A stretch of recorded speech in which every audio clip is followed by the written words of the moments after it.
Okay, I am back. Okay, guys, this is AJ. AJ, let me give you guys his channel number or channel name. AJW News. He was just on and was recording all morning on Nancy Guthrie and right around her house and everything. He's going back home right now to take a shower, and then he's going to come back out again. Now, I am currently in conversation with him, going to email him and see about maybe having him on later while he's out there, which would be totally cool, right? But I have a show for you today. I have a lot I want to talk about. I got a little sidetracked when, I saw this guy on, and he just was very civil and kind, and he was walking around and he was covering the area. He said Brian Entin is there. They saw the News Nation trucks. So I've got windows open everywhere right now. I've got windows open for Brian Entin to get news on that, to see what's going on. Give me a second. But come on in, everybody. Come on in.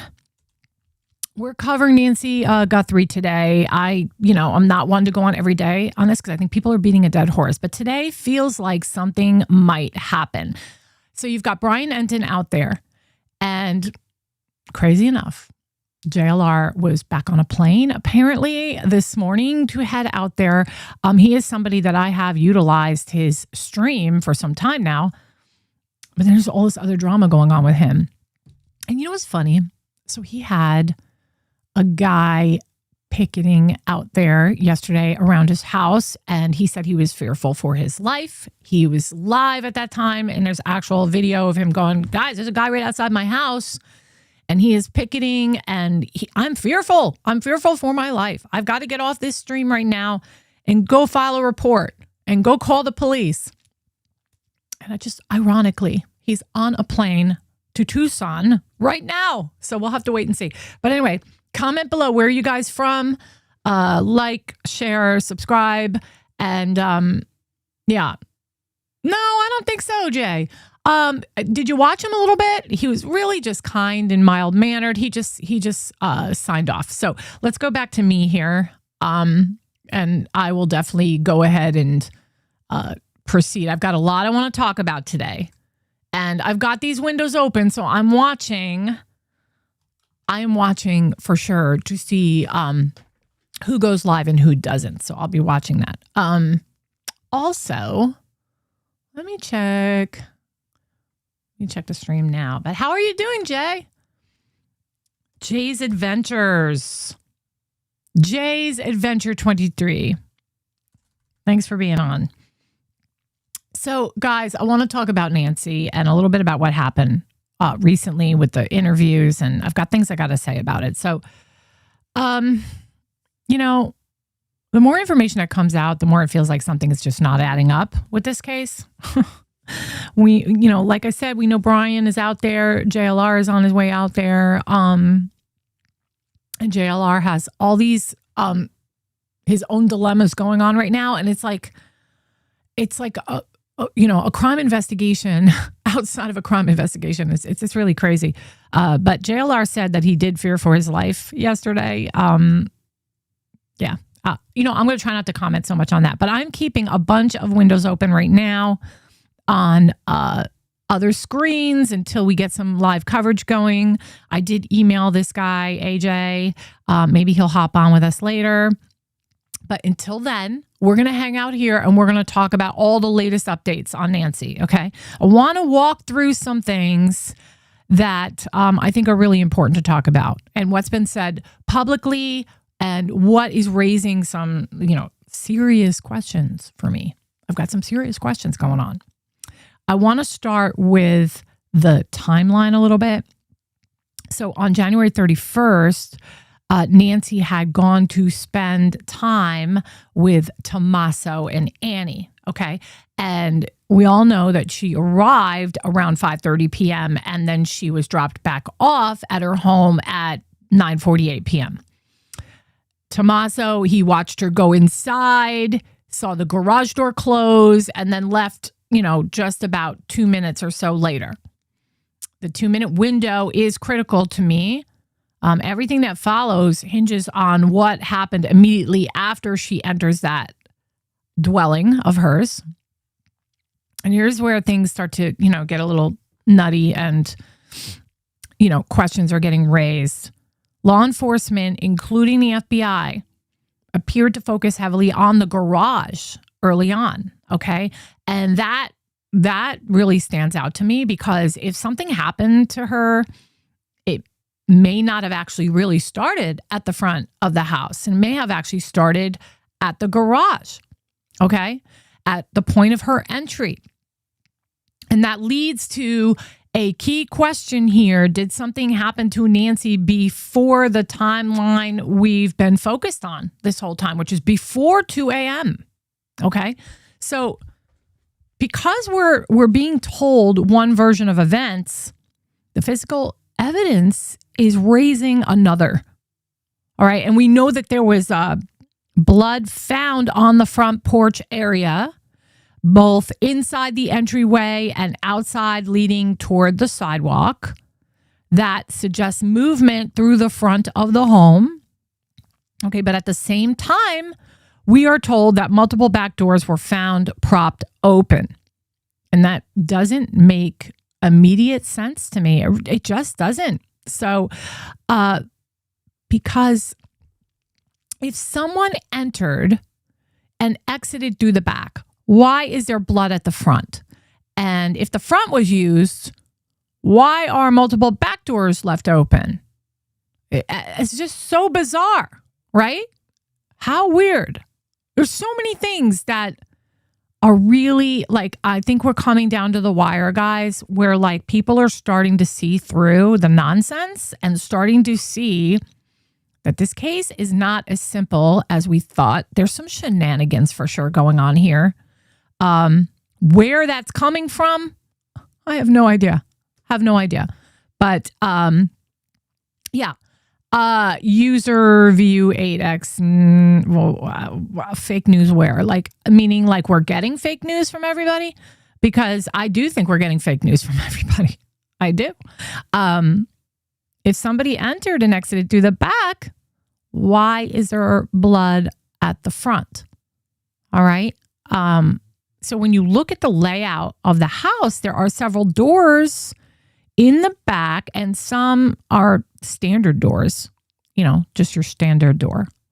But there is a sliding glass door.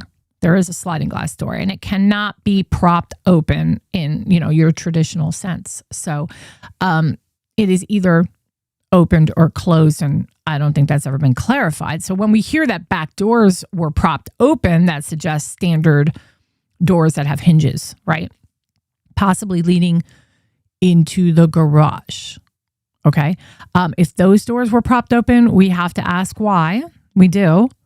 They're typically, doors are propped open when something is being moved, something large, for example, or something that requires two hands to carry it. It's just, I'm just dabbling here in this information. Let's talk about the condition of the scene, which is turning into be very important, right? Blood present at the front, doorbell camera removed, a light in the back has been damaged, and then we've got the multiple doors left open in the back. This isn't random details, people. Okay, that is a scene with activity and potentially some staging going on here, because, someone had easy access to the back. There would be no need to go near the front camera at all unless they didn't care. Or something changed in the middle of this event, right? Hello, mods. How are you? Clarissa's here and Rosie's here today. If you're just joining on, give me a like, sub, hang out with me. We're going to do some chatting all day on this case. There's so much I want to cover, and let me do a quick check of see if there's any streams going yet, and check out Brian Entin. See what he's got to say, if there's anything new. Let me see. Let's see, guys. But yeah, a place for us to share our ideas and to try to figure out this latest information. And to me, there's bombshells in Savannah Guthrie's interview that we recently had. Just absolute bombshells. Okay, so latest from Brian Entin is...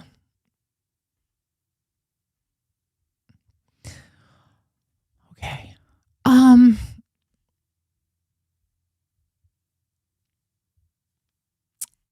I am... Oh gosh, let's see what he's doing too. JLR. His latest was 3 hours ago. JLR said, when the perp gets caught, we filming his perp walk. Yeah, and apparently he's out there, guys. He's out there right now. Let's see. He's getting a whole influx of negative comments now, since it's complicating things. You got this whole other issue he's got going on. Yeah, Brian Entin is amazing, but he doesn't update us enough.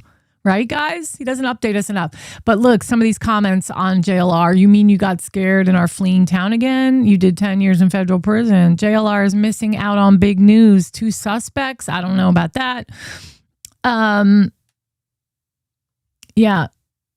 1 hour ago, somebody wrote, I believe we have confirmation that there was 2 suspects at Nancy's home the night she was taken. I don't know about that. It's not been confirmed yet. Yeah, so he's getting a whole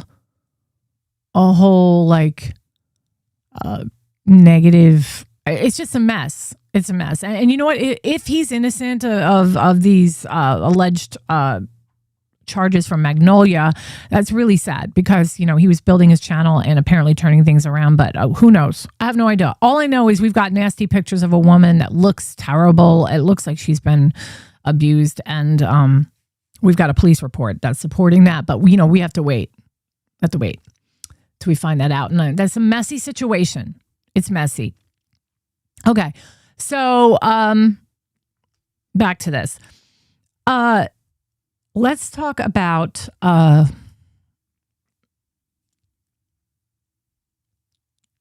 what Savannah Guthrie has shared publicly. Okay.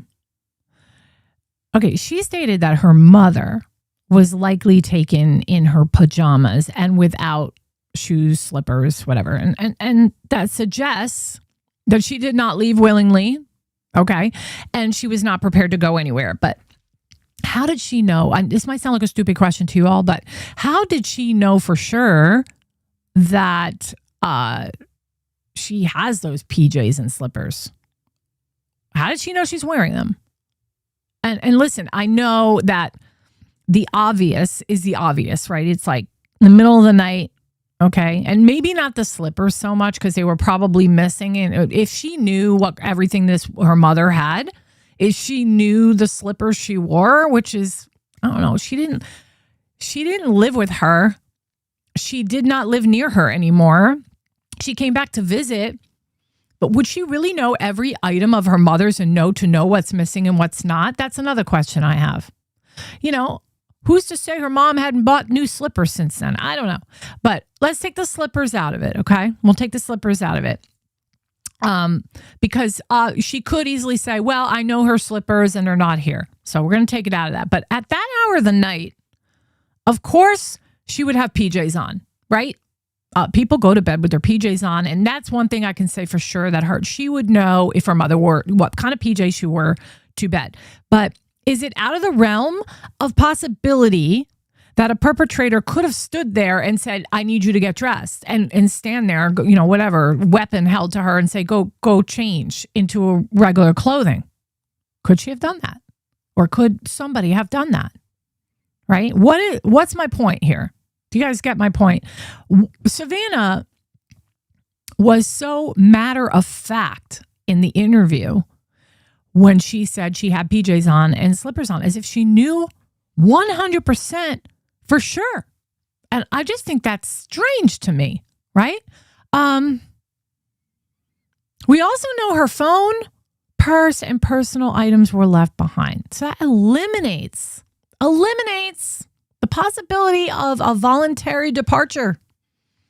And that should have been known to not only Savannah, but to her other daughter, Annie, who we have all been led to believe was really her caretaker. Annie was the one more involved, and that makes sense because Savannah's on the Today Show. Savannah is a high-profile figure in the public eye, and it would make more sense that Annie would have the time and the resources by living nearby her to be the one that checks in on the mom, takes her to doctor appointments, all those things, right? So I don't know, like that would mean that Annie would know that same thing is my point. She would know the same thing and waiting to call Savannah. If you see that her purse, phone, all her personal items, and you too, being her daughter that's even closer to the mother, would know that the slippers are gone and would also know for sure if she's wearing PJs or not. There wouldn't have been such a hesitation at that point. It would be like something is wrong, right?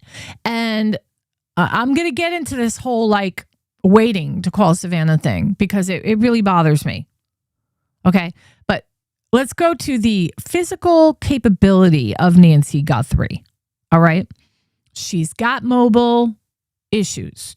Mobility issues are prominent in this woman.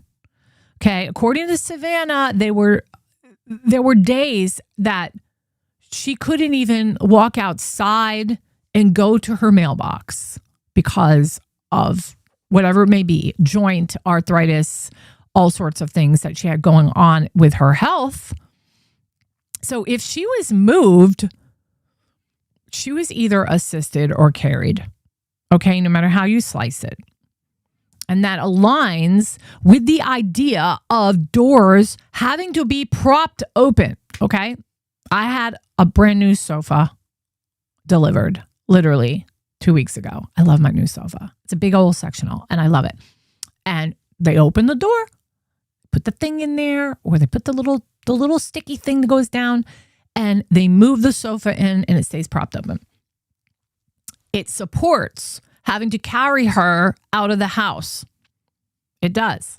And then not going back to shut the door. And some people just don't care. Some like criminals, they don't care.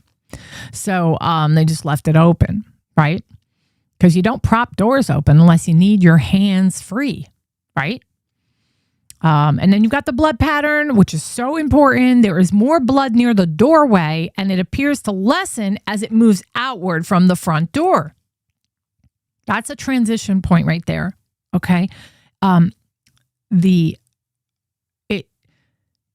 It shows a trail that would lead most likely to a vehicle.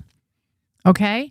And it's likely the spot where she's being shimmied into a car, right? And if that is the case, then that vehicle likely contains trace evidence.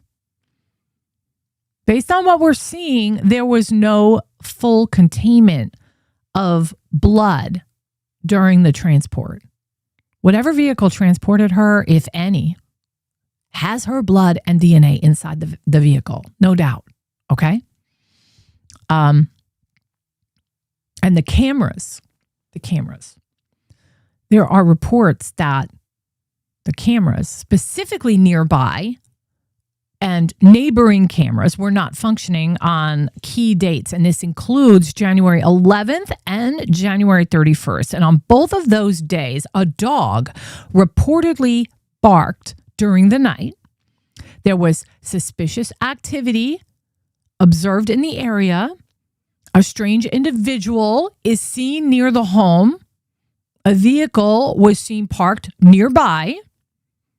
So is it coincidence that the cameras were down during those specific windows?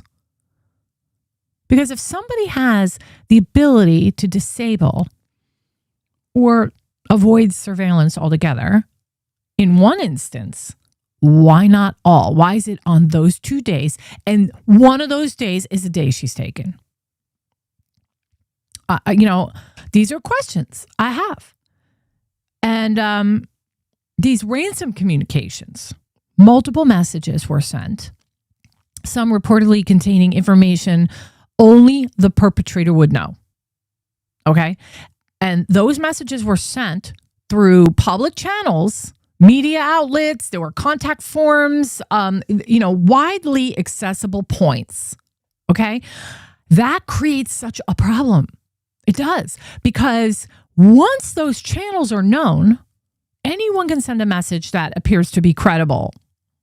I'm like, really? Thank you.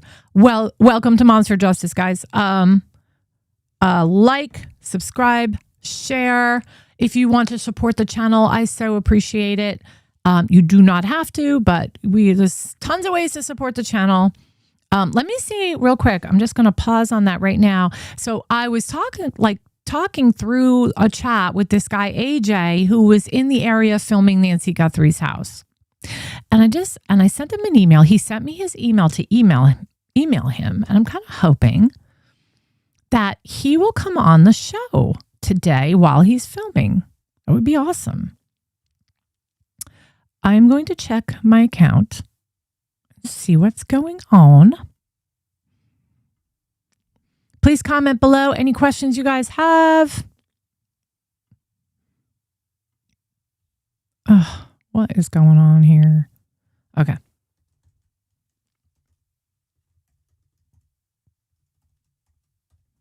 But yeah.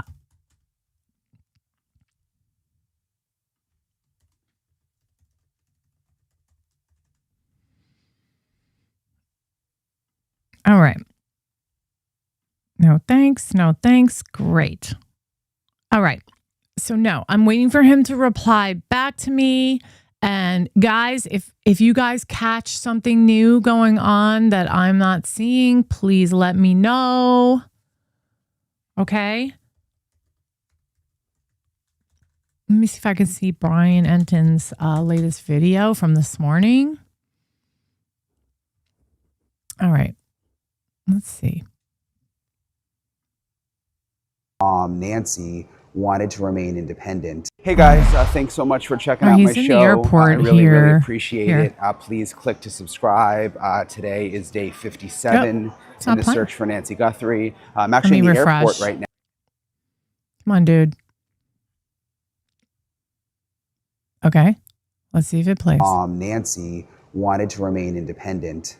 And one thing that was comforting is that Annie and Tommaso were so close to Nancy that they were able to keep an eye on her and look after her. All right, I can rewind it. She said that no one took better care of my mom. All right, I'm going to rewind it so you guys can see it. I really appreciate it. Please click to subscribe. Today is day 57 in the search for Nancy Guthrie. I'm actually in the airport right now. I am on my way back to Arizona to look into a couple of new things involving the Nancy Guthrie case, so I'll keep you guys posted on that. It's actually busy in the airport, but the TSA lines, you always hear about how bad they are, but I got through really fast, so that was a relief. I got to the airport super early, but made it through quickly. In this episode, a couple of things. There was this... And let me just say this. When Brian Entin is on the scene, that means there is something going on. No matter what. It might not be what you think it's going to be. It might not be like breaking news, whatever. But the fact that he is there means there is something of value for him to go check out. You know what I mean? Or maybe there is some sort of breaking news. And by the way, there is a guy from the Pima County Sheriff's Office that appeared in court recently, and it's not related. They don't think it's related to Nancy Guthrie, but he appeared in court recently talking about a kidnapping. He apparently arrested a girl, and while he was transporting her back, he was asking her if she wanted to go to a hotel to have sex, and was pretty much bribing her, and that's like a person in power. and control. And, he is from the Pima County Sheriff's Office. He was an actual officer, and he just recently got arrested. So I thought at first that when he was going on out there that it could have been something to do with that maybe he thought that he was, but they do not think so. And that makes sense to me because, this is just, I've heard of this before. There are very few bad cops that do this, but there are police officers that have taken advantage in the past through history where they have pulled over pretty girls and they try to get something from them. You know what I mean? And this is what that appears to be. And that does not align with somebody who's going to kidnap and steal an old lady in the middle of the night. It just doesn't. But let's play a little more, Brian. Deputy in Pima County who was arrested for kidnapping, actually, it's a crazy story. I'm going to explain to you the circumstances in that. A lot of people are sort of thinking, could it be connected to the Nancy Guthrie case because it's a kidnapping charge? I don't think so.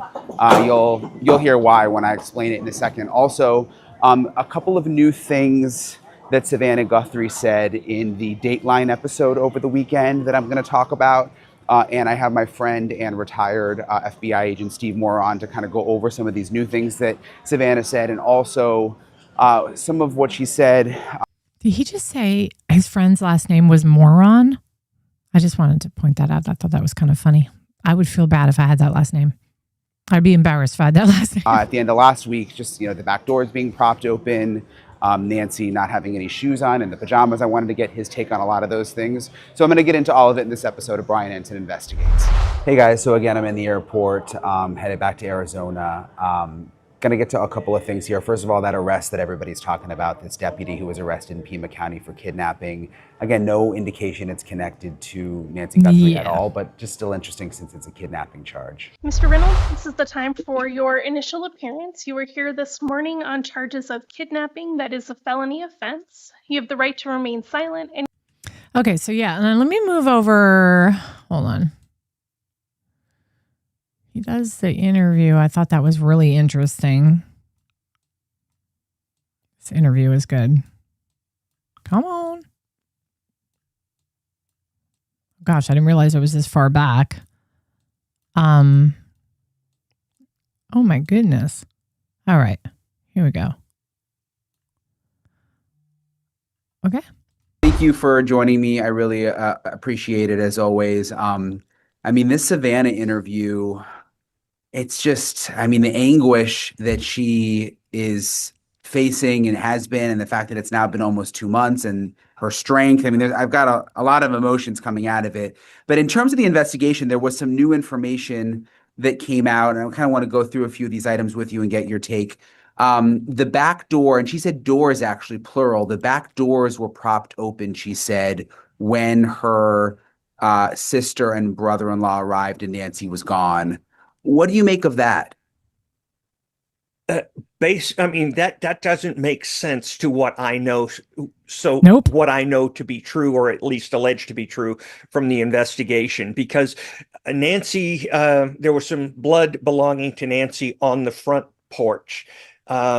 So why, in the front porch is where the camera was. If you could get into the back door, in and out of the back door, why would you even use the front?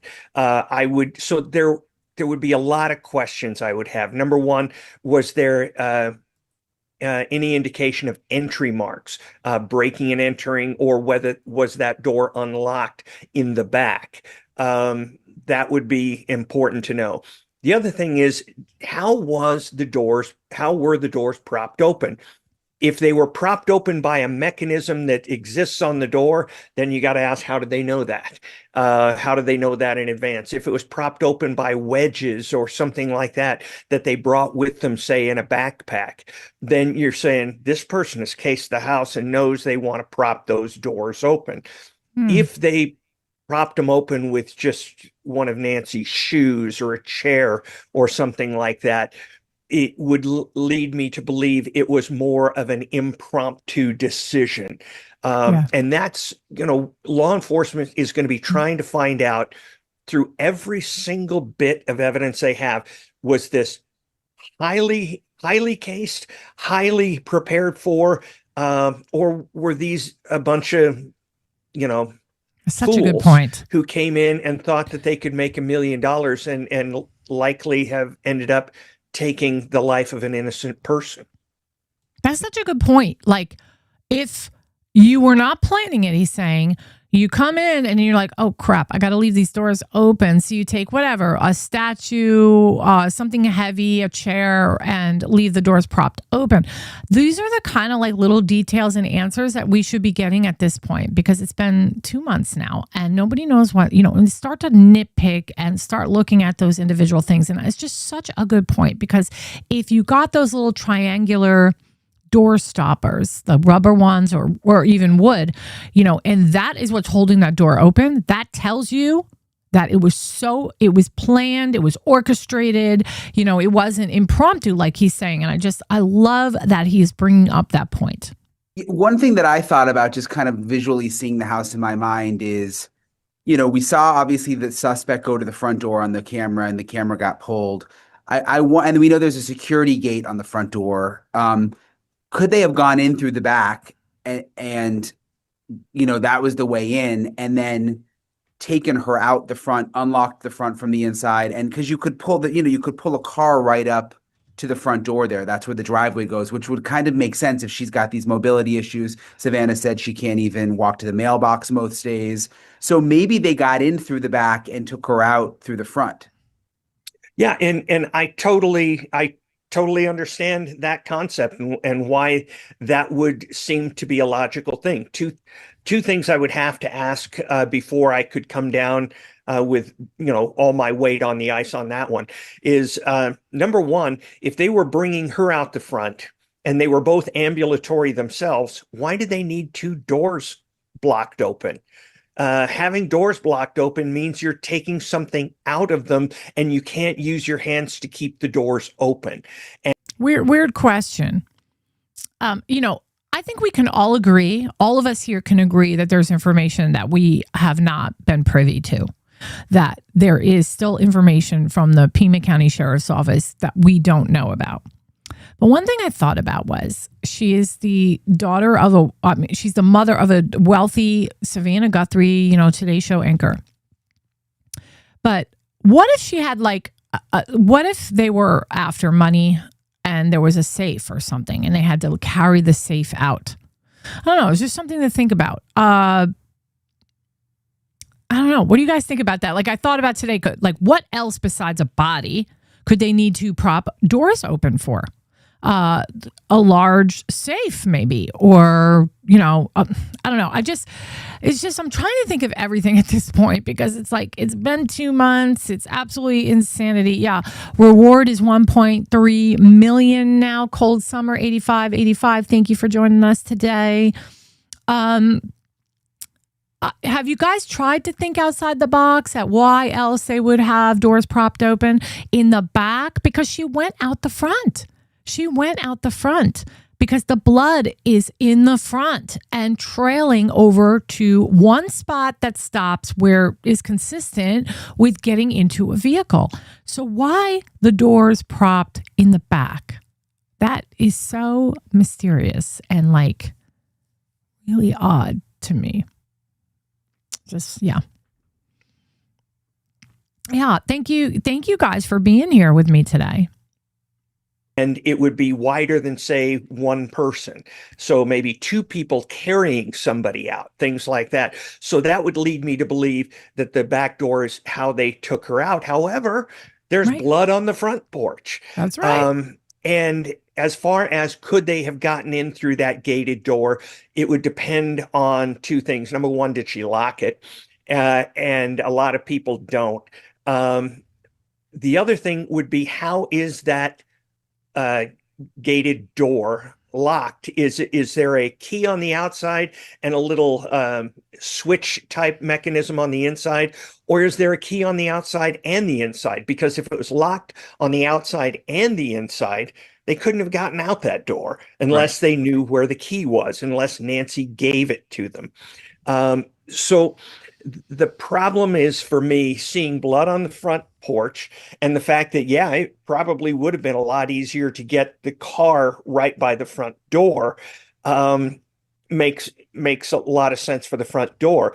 A propped open back door flies in the face of that, really. I don't know what else you're trying to get out of there, unless they made it, they changed their mind in the middle of this, which is also an indication of amateurs.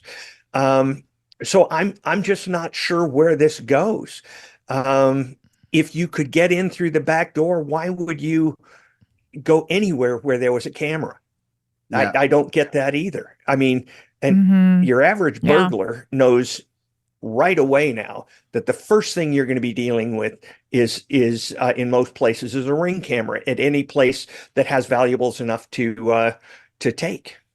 Okay, what about this, guys? They show up and they know that camera in the front, maybe they thought that, it would be too obvious to be taking that camera down. So their original thought was to open the back doors and prop them open, but ended up, we see the other guy on the camera is able to get the brush from the landscaping and be able to pull the camera down. And that happened after the fact. This is a theory that happens after the fact. And then they realize, oh, well, we can just go out the front door. And then they just forget about the back doors that they had left open. What do you guys think about that? And she said that her brother, who was a fighter pilot and also worked in intelligence, apparently, was very quick to say, I think that she was kidnapped. Even on the phone with Savannah. Yes. Which I guess some have been critical of that, like, oh, how would he know that so soon? But that didn't really surprise me, actually. I mean, if you're getting the call that the back doors are propped open, there's blood on the front porch, your mom who can't even walk to the mailbox has disappeared, I would probably think the same thing. I would too. I mean, what? Well, let me show this one part where, okay, this is like body language person, but hold on a second. Just real quick in this part here. Let me shut this down. Guys, I want to say something about this. Listen to it. And really, it just got home at the same time that Mike came home. We were just saying hi, putting down our stuff, and the kids were running around. And my sister called me, and I said, "Is everything okay?" Mm-hmm. And she said, "No." She said, "Mom's missing." And I said, "What? Yeah. What are you talking about?" She said, "She's gone." Carefully, listen. And she was in a panic. I was in a panic. I'm like, "Call 911. Yeah. She's like, "I did. We've called them. They're here." And we thought that she must have had like some kind of medical episode in the night, and that somehow, the paramedics had come. Okay, listen. Let me say this. We know for a fact from Savannah that Savannah was close to her sister Annie. Anyone that has a sister knows this, that your sister is your go-to. Sisters are like best friends, right? Nobody said anything other than the fact that they're close. So I'm going to assume they're like other women with their sisters. You call your sister not only on a daily basis or, a couple times a week about everything important to your life, okay? The new guy you met, a new job you got, the new workout you started, you're calling your sister, right? Annie is responsible for taking care of Nancy. She lives close by for that purpose, to be near her and to do all the things that I'm sure there is some sort of, internal family agreement between Annie and Savannah, where it's like, I am this person that is a TV anchor and I'm very busy and I bring home the bacon and I've got this high profile life. So I'm sure there's like an internal agreement between Annie and Savannah. Hey, you got mom.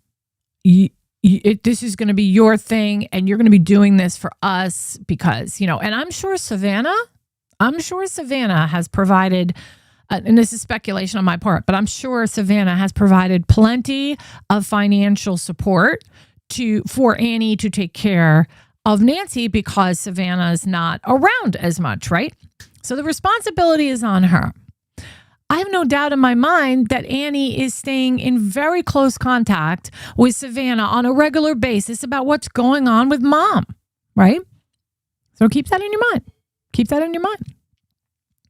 So with this sister camaraderie, okay, and the way we all know that we would call our loving sister that we're close to about every little thing, something is not right because of that.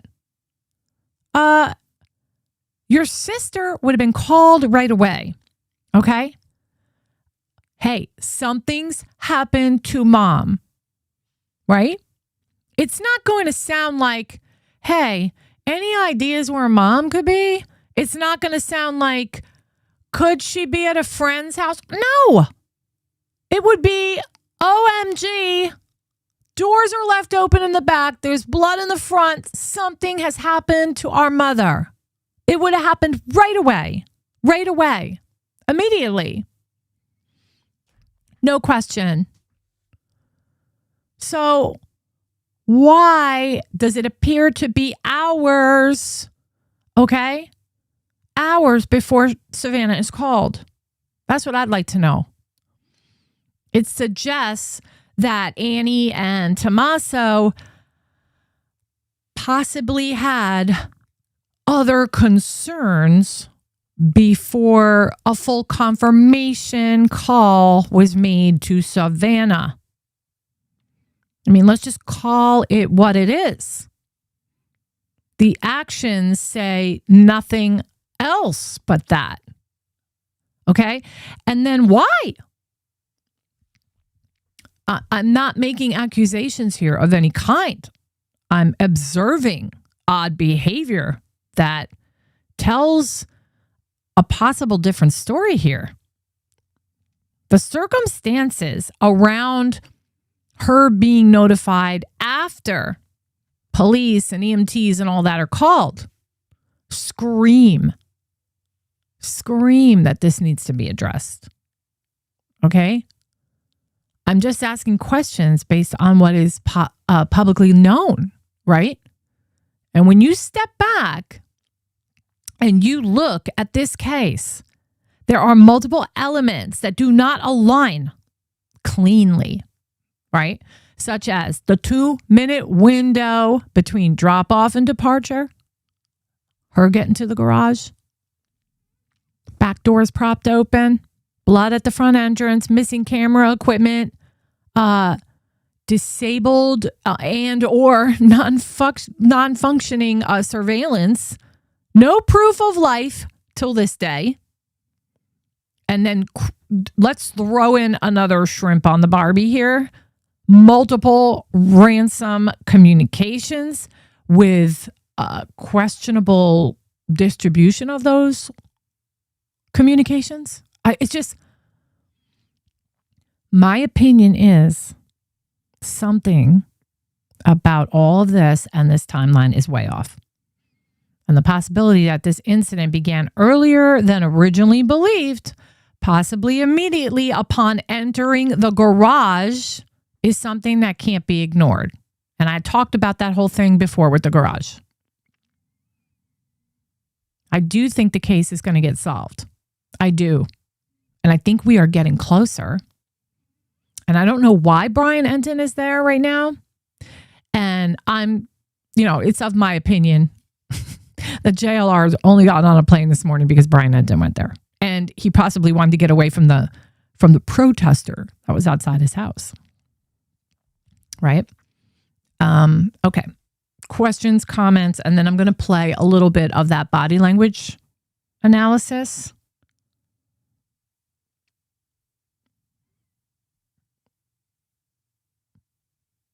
Oh, wow. This is just off topic for 1 second. My husband, the producer of my show, sent me a crime case. And the title of the case is Lesbians on Trial for Murdering Adopted Son in Shock Case. I'll have to look into that. Yeah. Gonna need to look into that one. All right. So I want to watch this video that I found Jesus Enrique Rosa's show. It was interesting. Let's take a listen.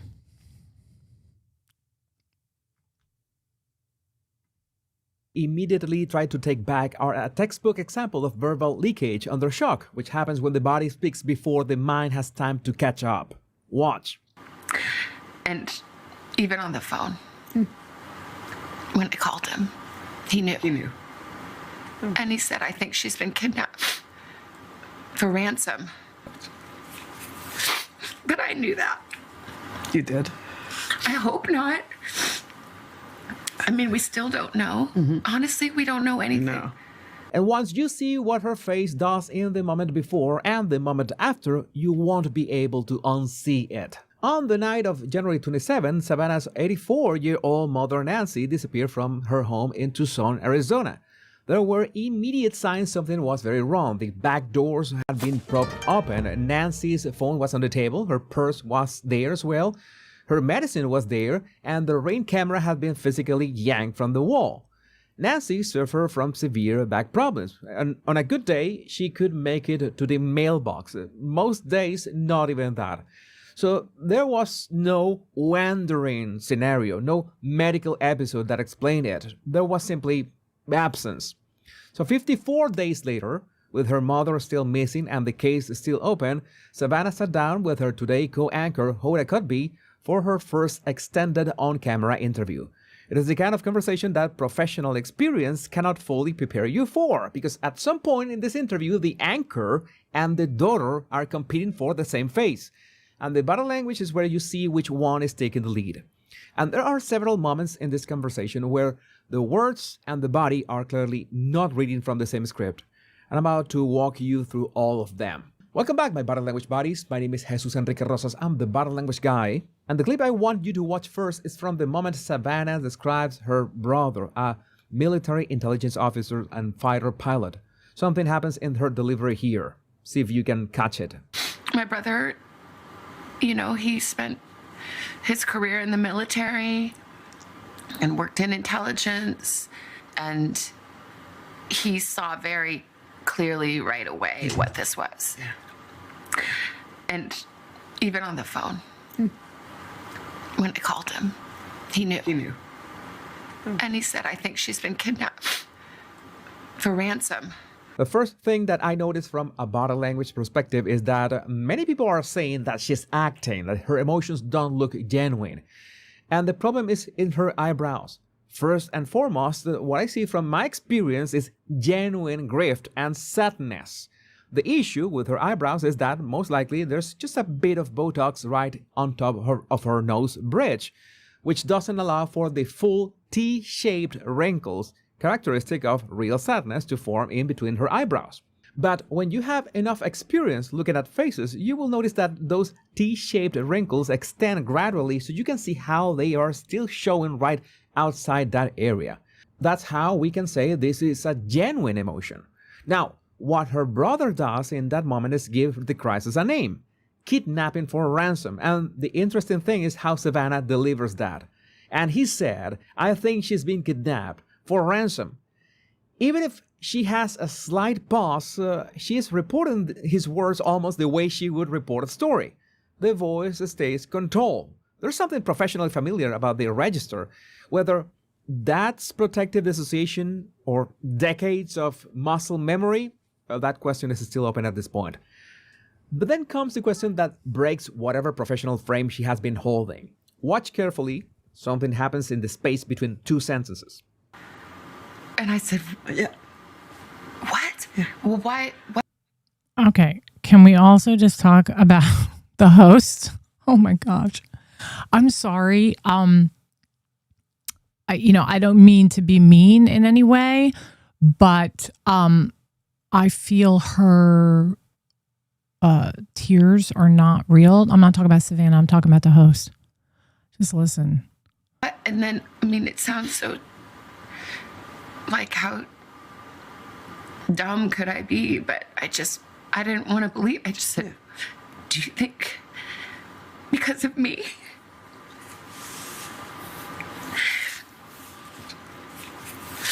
But I knew that.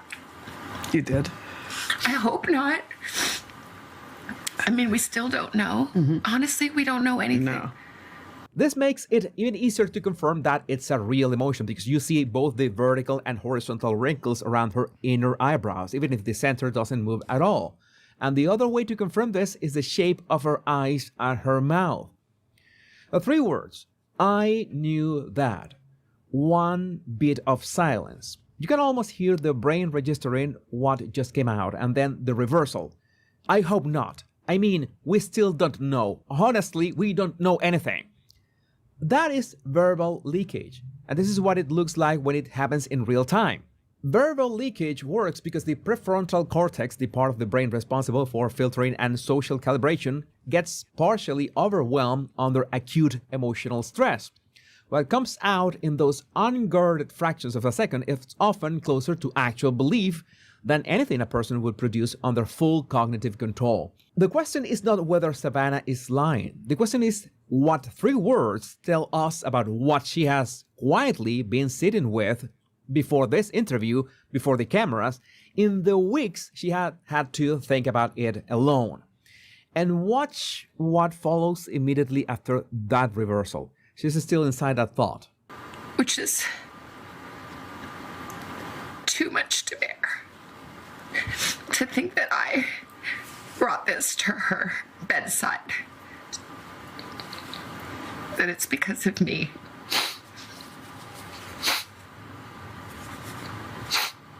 And I just say, I'm so sorry, Mommy. Okay, so I'm breaking in here right now because JLR did release something. Looks like here he is. Let's see what he said. Hello, hello, hello. Stuck at the airport? JLR investigates. Come on in, come on in. Going back to Tucson. We got a lot of things going on, folks. Yeah, what? I decided to board up onto a plane. We're going to keep Nancy Guthrie's name out there. We are on a mission. Come on in, folks. I do think it's odd. I'm at the He's airport right now and setting up shop right now. How convenient, right? That Brian Entin goes out there and now he's heading out there. But I do think it's very, very odd that he had somebody outside of his house that he had feared for his life yesterday. He did not like that people were outside of his house. Yeah. Good afternoon, wherever you're at. Thanks for watching. We are on a mission. This is the final boarding call for American Flight 3112, service to Dallas at 8F78. Final boarding call. We're on a mission. All right, set up shop. Good afternoon, everyone. Okay. JLR investigates. We know. See a What's lot your of people info? chatting, as always. We're going back to Tucson. We are going back to Tucson. Going to meet up with quite a few people in the Tucson area. We have a mission to bring awareness to Nancy Guthrie, 84 years old. It is day 58. There's still no answers, folks. Where is Nancy Guthrie? And it's happening. Possibly a perp been identified, maybe, maybe not. A lot of things swirling. Looks like it's rocking and rolling again. This case is not cold. Could go down anytime. We're gonna be there. Perp walk, watch. Perp walk, watch. Film the perp walk, maybe. We have a plan. We have a plan. You know, if nothing is going on, we're executing a plan here. We have a plan of action. Thank you, Adrian, our Scotland friend, for your support. Appreciate that. Made the decision over the weekend. We need to go back. No, you didn't. You made the decision today. I don't think it's a cold case, folks. I think there's a lot of things people are uncovering. Possibly University of Arizona ties to this case. Comment below. Not. So one of the plans of action is to distribute flyers. We just spoke to Tucson. He texted me back. He said, let's go. Hey, Ken Dog from Hawaii. Aloha. Aloha for everyone. Come on in. I am at the airport. Here we go. Ready to go. Ready to go. We have a... All right. I love this comment. My BFF Jill says, we have a plan. Follow Brian Entin. What that means? I love you guys. That means that you could be there for a day. You could be there for a week. You could be there for a month. Oh, no. For a year.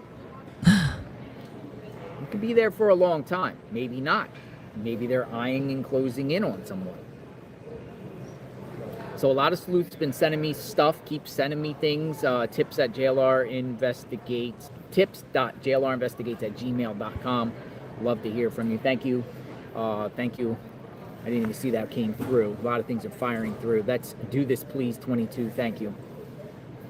Let's do this, please. Let's go. We're on a mission. No, but literally we're going to be handing out flyers. That's one goal here. The perp is not going to be able to escape the wrath of JLR Investigates, 857 Tucson, Criminal Network, Alex, and others. The perp is not going to be able to escape his image out there because we are going to communities all in southern Arizona. Tucson, about the Tucson area. We are going to Rio Rico. We're going to Tubac. We're going to Nogales. We're going to 3 Points. We're going to Phoenix. We're going to Scottsdale. We're going to Mesa. And communities all in between. Naco, Tombstone, Sierra Vista, Miracle Valley, and Benson. Communities all across Sassabee. And we're going to distribute the flyer. We're going to distribute the flyer along with a $1 million reward. We're going to do our best because it is believed that the perp is somewhere in that area. I was going to show you the perp. We know the perp is. We've been showing this perp each and every day. Nancy Guthrie perp. Just Google it. Who is this guy? Porch guy. We call him Porch guy.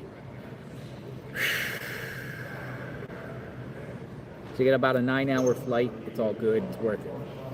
We want to know who this guy is. This guy's photograph is going to be distributed to platforms.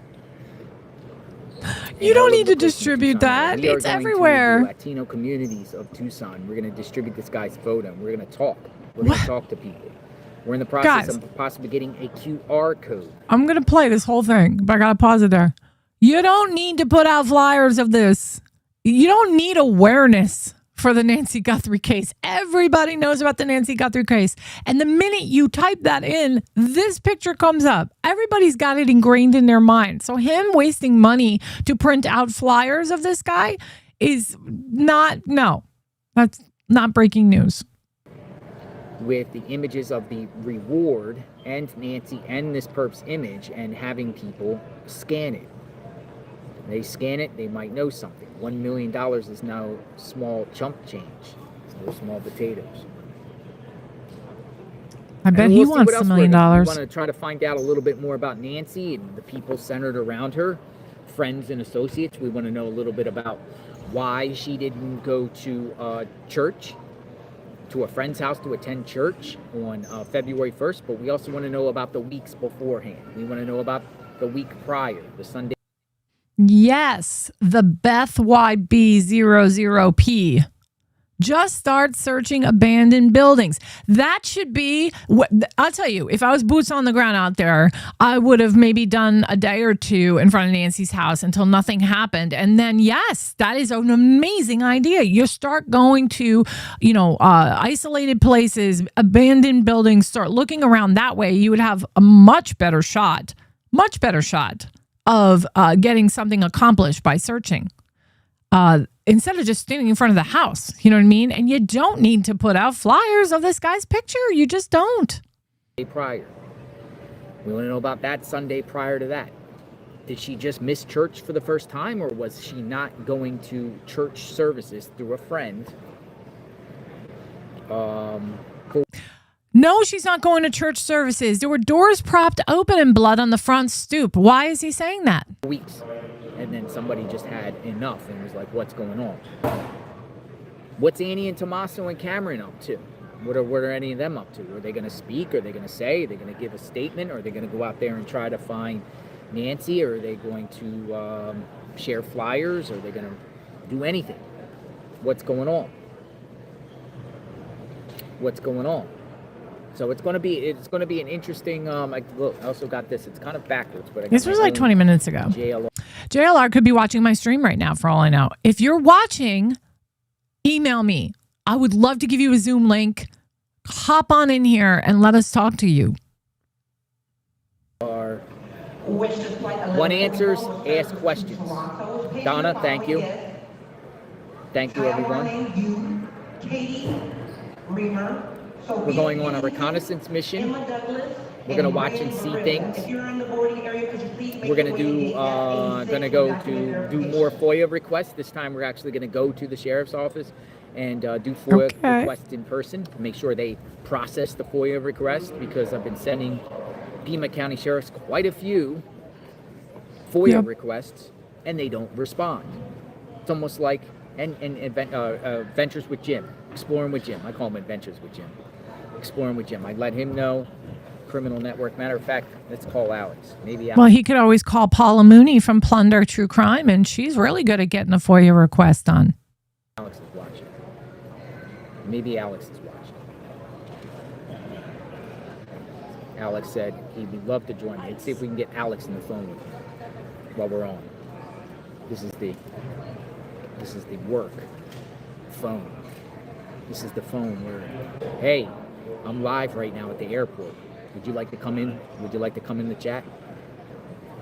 You think there's really somebody on the other end? Oh, you're in the Uber? Well, yeah, here we go. So you're in the Uber. Oh, okay. Where are you going? Going to Nancy's right now. You're going to Nancy. So we got a lot of things we're going to be doing here in the next few days. You down?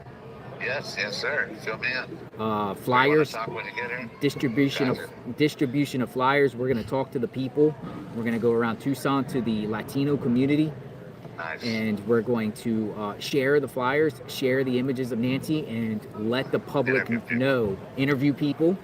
Yeah. We're going to let the public know if, there's a $1 million reward out for Nancy. Right. And to keep public awareness. We're also going to see if the sheriff is working out at a gym, and maybe try to get an interview. Maybe we'll try to get an interview from Nanos. Can you imagine if he had found her body and gets $1 million? Hey, man, would not surprise me. Somebody says, Brian, that he might sue you. Be careful. You can't. Anybody could sue you no matter what you say. Anybody could sue you no matter what you say. However, you got no case if you speak truth, if you have, if everything is your opinion, if you're showing things that, this is also just showing his video as fair use, as long as I'm showing it with my face on here and I'm speaking. So, yeah. But he's got some other YouTubers that have gone over the line a little bit more than I have. I keep my thing allegedly opinion-based as much as possible. There's some other people out there that have been pretty brazen with what they've said. So I don't think I'm on his mind. But if that comes, then fine. That's fine. We should probably go to the sheriff's at least a couple times a day to try to see if I can speak with them. We want to know what color pajamas Nancy was wearing when she left that house. What color were the pajamas? That's actually a good question. We want to know. We want to know. It's also, funny that it took Savannah to let us know that there was even pajamas. Correct. It's Savannah. I want to ask the sheriff why. We want to know about the Uber ride. We want to know more about the Uber ride, about Nancy. Right. Was she able to get in the Uber on her own? I'll tell you something, Alex. I'll tell you something. I took an Uber over here and I had a wonderful conversation with an Uber driver when I was coming to the airport, right? I took an Uber here. And he's going to watch. Everybody does. By the way. His name is Ben. Ben, the Uber driver from Tampa Bay. Cool kid. And I was asking him about policy. I was like, policy in reference to disabled people. That what happens if if an Uber driver approaches up to a house and there's a disabled person? What happens with that? Are you allowed to help them? Are you allowed to assist them? Like grab their hand and everything? He said policy for Uber is you are allowed. So the Uber drivers are allowed to touch the people in reference to elderly people to get them to help them and assist them, so that's a policy that they're allowed to do. So the question is, when Nancy, because this is what Savannah said in reference to, her back was given out to her, and she could hardly make it down to the thing. We want to know two of the following. I want to know if the Uber driver saw, or how did the Uber driver, obviously the Uber driver saw Nancy, but did the Uber driver assist Nancy on getting into that Uber? Right. In and out of the Uber. Could she walk? Listen, I think the Pima County Sheriff's Office had already talked to Uber. They have all the answers to this. They don't need JLR to check it out. I mean, the Uber man was looked into already. No doubt. On her own. We want to know Yeah. that. Number two, if the Uber driver, man or female, we don't know the identity of the Uber driver. If the man or female, got and helped Nancy, then that opens up a lot because Nancy's getting dropped off. We got that 2-minute window, you know what I mean, with the garage doors opening and close, but we don't even know if that, we don't even know if that timeline's legit. Right. That's why I also want to ask Nanos, is it 9:30, is it 9:45, or is it 9:48 to 9:50? I don't think Nanos is going to talk to him. Tony probably by the right call over the last call. So what is your mission today? But I'm here. Guys, I want to say this. I think it's going to be a much different visit for him this time around. I think he's coming back with all this other stuff in the news. And I think that with him threatening to sue people and also, these alleged charges against him, which, by the way, he is innocent until proven guilty. And we don't know who's telling the truth or not. And there's been plenty of us that have said that, we hope he has turned his life around and that this is not true on his side. But at the same time, we've got these pictures and a police report and all that. So it remains to be seen. With that said, him going back there, I think he's in for a surprise. I don't think he's going to be welcomed back the way he was the first time. I think that if there's other YouTubers out there, and even Brian Entin might be a little more distant at this point because of the charges that are alleged out there against him. Also, him threatening YouTube. Let me tell you something about the YouTube community. YouTubers, they rally around each other when it comes to other YouTubers suing other YouTubers. We're all in this community together, and it's hard enough as it is. You got to follow the fair use laws. You have to say allegedly. You have to be careful. Freedom of speech is not as cut and dry as it used to be. Because people are just taking advantage and suing everybody. And you should be allowed to give your opinion and say what you want to say. And he is doing the very thing as his line of work. Okay? This is his job, and it's like taking your job and pooping on it because the other YouTubers are not going to be happy with that, and they will start distancing themselves. They will not talk to you as much. They're not going to collaborate with you as much, and little by little, your empire that you're building is going to fall apart, and I do not want to see that happen for him. I want to see him succeed if he is innocent of those charges. I just think that at this point, it's going to be interesting to see how he is received in Tucson this time. Do you guys agree with me on that? Because think about it. Let's say I decided, something's about to go on with Nancy Guthrie. Maybe I'll fly to Tucson. And I park my camera out, and I'm a very respectful person of other people. I don't go on their front lawns. I don't harass people. I'm not a doxer. That's not the way I am. I would be little old me, and I would pull it back in the corner. I'm not about the views and clicks. I'm really not. I'm telling you the truth. Honest to God, that's the kind of person I am. I would much rather have a smaller group follow me and not disrespect other people than to all of a sudden have a channel that blows up to kingdom come and all this money is coming in, but I'm hurting people. I'm hurting people. I'm invading their privacy, all those things. So anyway, with that said, I would be somebody that, let's say I went out there now and I would set up my camera for everybody. And if I saw him, I would be like, I need to stay away. I need to stay away from that person. And I would maybe even, think twice. And maybe that's what he wants. Maybe that's what he wants. I don't know what he wants. Nobody can predict or know with a crystal ball what this man is thinking right now. He's very quiet about these charges, which, you can argue he should be because, until they get in front of a judge, any lawyer is going to tell him to be quiet. But he knew enough. He opened up enough to make a threat to his YouTube community, okay? Because your content creators, your other content creators are part of what makes you money too, because you're all doing the same thing.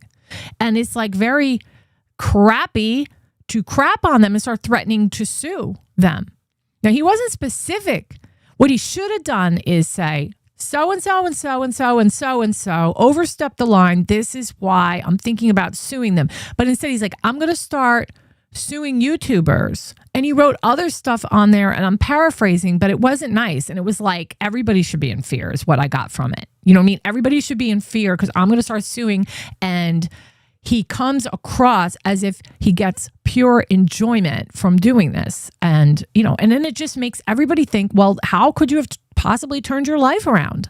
You know, we were all supposed to believe that this man was turning his life around and creating something new. And I was really impressed. And I was thankful for his coverage. He was appeared to be turning it all around. And by, you know, crapping on other YouTubers in general, saying it in general, I'm just going to start suing YouTubers. It's one thing to say this YouTuber crossed the line and this is why, and I'm going to handle this. That's what he should have done. That's what he should have done. But instead it was just, I'm going to start suing YouTubers and I'm going to get some sort of like stimulation by seeing people, you know, walk into the courtroom. I'm paraphrasing again and I could just pull it up, but you know. All right, I just went off on my tangent there. I hate that he went that route. I really do. I wish he would turn it around and apologize for that statement because that is just, you know, this is your bread and butter. This has been your bread and butter. And whether you realize it or not, it's not just your viewers. You also have fellow content creators, fellow YouTubers that you collaborate with and that, you know, it's all part of one system. And I just think that the threat was just too broad. I'm about to go live, and then can't wait for you to get here, man. So you're in the airport and where? I'm in Tampa. I'm at the airport, so I'm en route. It's going to take a while to get here. I got to do connecting flights. Whatever. I'll be in this evening. I plan to go to outside of Nancy's house just to evaluate the situation. So let me just say, like being out back afar and trying to analyze this and speaking to the people, the wonderful people that have been watching the chat and everything like that. You know, I have a whole different perspective. So we're going to go on a more activist. You got to step outside on who. Sorry. Yes, more of like an activist type of objective here. Basically is, you know, bringing public awareness to Nancy's situation, putting the perp's photo out there, distributing the flyers, letting people know there's $1 million reward, and getting down to the communities that don't seem to be aware, particularly south of Tucson. Right, sorry, I was saying about it, the Uber guy. So what is your objective over here at Nancy's house today? Yeah, today it's gonna like check it out, maybe do some knock and talks, and I don't know if you were able to see that Kathleen lady we were able to talk to. Just a lot of different people, and I just still feel she's still in the neighborhood. Have you been able to identify? Well, first off, Ken Dog, who's from Hawaii, says tell Alex to be careful. That Uber driver might be the driver that drove Nancy. Dun, dun, dun. You know, well, I brought it up. He didn't kind of really know much about it. He heard about it, but yeah. So what is your objective at Nancy's house today? Thank you, Tina Bailey. Just to get info, kind of just to keep boots on the ground, and perhaps people could come by. I think Lauren, did you get to see Lauren? That's Nam and Nancy's friend. Yeah, so my understanding about the, sorry, I'm going to play everything, guys, but like there's a lot of questions coming in about this. All right. First of all, he can sue. He can. There's like a federal ruling that in all federal lawsuits he's barred from suing people like that, but there's some states where you can. I don't know which states those are and all that, but Sherry said I've emailed a few YouTube creators because I've received a few calls recently from Florida and they said he can't sue me. What channel do you have, Sherry? I'm curious.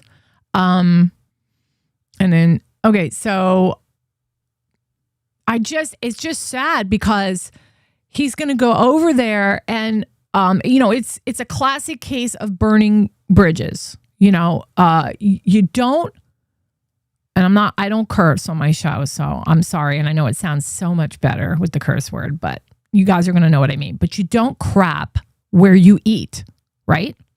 This was his new calling. This was his thing that he was building. And this case, Nancy Guthrie, literally catapulted him to the stratosphere, right? And it's just such a shame because now he's responding with an aggressive tone, in my opinion. When you read his message about suing other YouTubers and getting enjoyment out of it, you know what? I'm not going to mess around here. I'm just going to go ahead and read it real quick. We're going to come back to this. Just give me a second. Let me just go to his post. Where's my X? Thought I had it. All right, no, that's my GPT. Okay, so X. Let me go to X. Hold on. I want to pull it up because I want you guys to see word for word because I don't want to paraphrase too much. But guys, this is a big deal, and I don't know if he realizes what's going on and what could possibly happen to his channel because of what these threats. It's a threat. No matter how you slice it, it's a threat. And I know that he is saying it in response to feeling threatened himself, but they only can be sued if they are reporting incorrect information. If they're reporting truth, you can't. You can't. And you know what? Anybody that is, let me say this to anybody who supports JLR, because I've not made an outward decision. I've never come out and said, oh, he's guilty of anything. And actually, it remains to be seen what the truth is with that situation. And I'm waiting until April. I'm not one of those people that have come on and said, oh, he's done this and he's done that. And I don't call him names. I never do. Okay. But what I want to say about that is, you know, when you make a threat like that to everybody, you know what I mean? It comes off aggressive to the whole community, and that is the community where you're making money. So there's nothing more than I would have liked to have had a happy ending or a success story for this guy. I really did think he was changing it. I do. And you know, I hope that's the case. But I also hope that this girl, if she was beaten by somebody, that whoever's responsible for it needs to pay. They need to pay for it. They need to be held accountable for it. I don't know who that is. She says it's him. Who knows? I don't know. All right, where's his little I'm going to find his maybe he took it down. Do you guys think he took it down? All right. No, I found it. Okay. So here's what he writes, guys, which is playing with fire. I'm actually thinking about him right now. Like, if you're innocent, you got this channel, this doesn't look good. Seriously, I'm about to sue some YouTubers. It's going to be funny. Discovery is fun. Depositions are the best. And face-to-face with a defendant in front of the judge is mentally stimulating. Laughing at them going in and out of the court is comical. This is a classic case of burning bridges and crapping where you eat. Okay? Because that's not going to sit right with a lot of people who are doing the right thing and reporting on it fairly, saying allegedly, saying, you know, that this is what we have, presenting the evidence in a fair reporting manner. And, you know, that's not being acknowledged at all here. Okay. Now, if you've got a problem with somebody, then call out that person. Call out that person. Say, this YouTube content creator is saying XYZ and is blatantly saying that I'm XYZ. You know what I mean? But don't attack the whole community. And for his own good, you're going to hurt your own channel by doing that. You know? I don't know. I'm a little old channel, nothing major. You know, you don't have to take my advice on this or not. But seriously, like, it's just common sense to me. Common sense. All right, I'm going to play a little more. Somebody's looking for a Volvo. Listen, I spoke to numerous people nationwide. I won't reveal their names, but there might be people coming to Tucson to help. Nice. It's good. So I won't reveal names till there's confirmation and if they actually get there, but it will be interesting. So there might be a coalition of people. Maybe if anyone else is out there, if you want to come out there and make a difference, or you're in the Tucson area, come find Criminal Network and Tucson 85. Come join us. Yes, come join us. You're going to Tucson, Jay's Adventure? So I'm going to let you go, but we'll be in touch when I get there, and we'll make it happen. Thank you. Thank you for the call, JLR. Thank you. Thank you for the super chat. All right, man. Thank you. All right, let me read what they say. Luna the Tuna 2026, the YouTubers he befriended in Tucson are not going to shun JLR because he is their cash cow. Their channels have grown because he promoted them. Okay, well, the thing is, okay, sure, I'm not saying that everybody's going to do that, but there's a lot of people that, are just, there's a huge amount of YouTubers that are rubbed the wrong way right now, and they're all on there, and they can easily report negatively about feeling accused or feeling that they're trying to be shut down for fair reporting. I'm just saying, it's just a nasty, messy situation, don't you think? Okay, the White Boy Radio guy, Nisi-Lin216 says, the only thing White Boy Radio did was the same thing JLR does, boots on the ground in your face. Is that really stalking, or is that getting a taste of your own medicine? I don't think either is stalking. I don't think he was stalking him. I don't. I think he was, just reporting on the situation, went outside of his house just the same way everybody has, gotten into the streets on other situations and cases. I don't think it's stalking unless they actually go on your physical property and they start banging on your door and things like that. I don't think it's stalking. It's definitely annoying. I wouldn't have wanted to draw attention to myself like that, but I don't think JLR cares. I really don't. But was he genuinely concerned? It seemed kind of like, oh, I'm fearing for my life, and it is strange, that he got on a flight this morning after knowing that Brian Entin went out there. I don't know. Look, I don't know. There's no way for me to know the truth, and there's no way for me to know exactly how he'll be received out there, but I think it's going to be different in some way than the first time. And that's just my opinion. We'll wait and see. We'll wait and see. All right. Alex is out there. Oh, by the way, okay, so we need to find answers. It's enough with this. Enough with the speculation. Enough with the the secretism and stuff like that. Nancy deserves justice. Nancy deserves answers. Nancy deserves to be found. This has gone on too far. Too long. Enough. Enough is enough. I'm blah, blah, with my words. So this is more of a a reconnaissance mission, an activism mission. This is a mission to bring public awareness. We're going to do what we do to bring Nancy home and get the hold the people accountable. Hopefully, if it's a person or persons. So anyone have anything to say?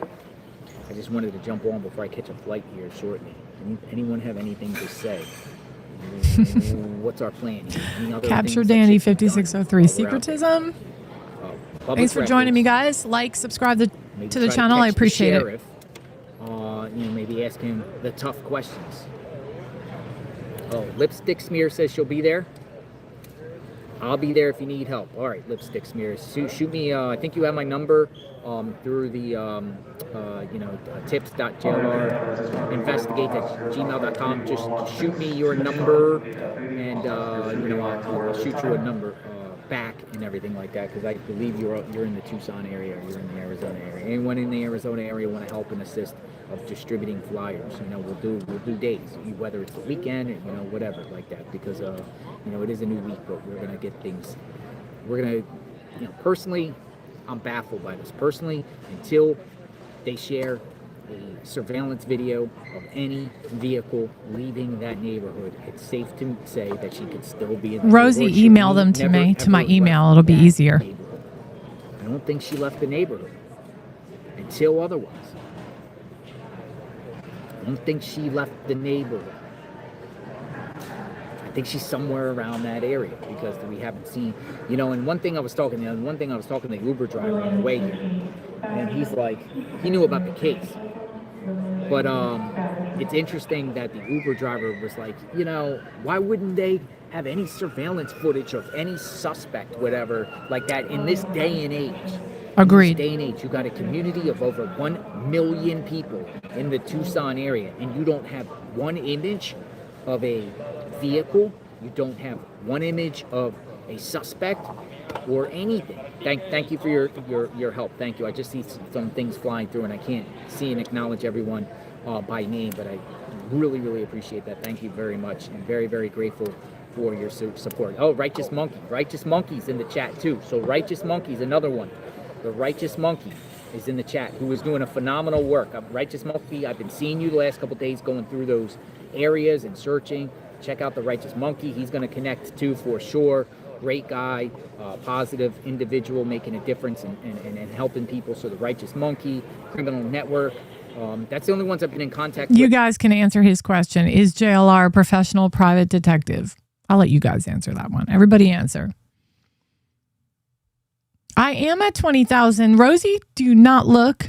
I'm almost at 21,000 subs in only 18 months. It's awesome. I so appreciate you guys. Thank you so much for being real and being such an awesome chat group. I mean, I just, I really appreciate it. Like and sub, and you can support the channel if you want to, of course, but I just love having you guys here. That's what matters most to me.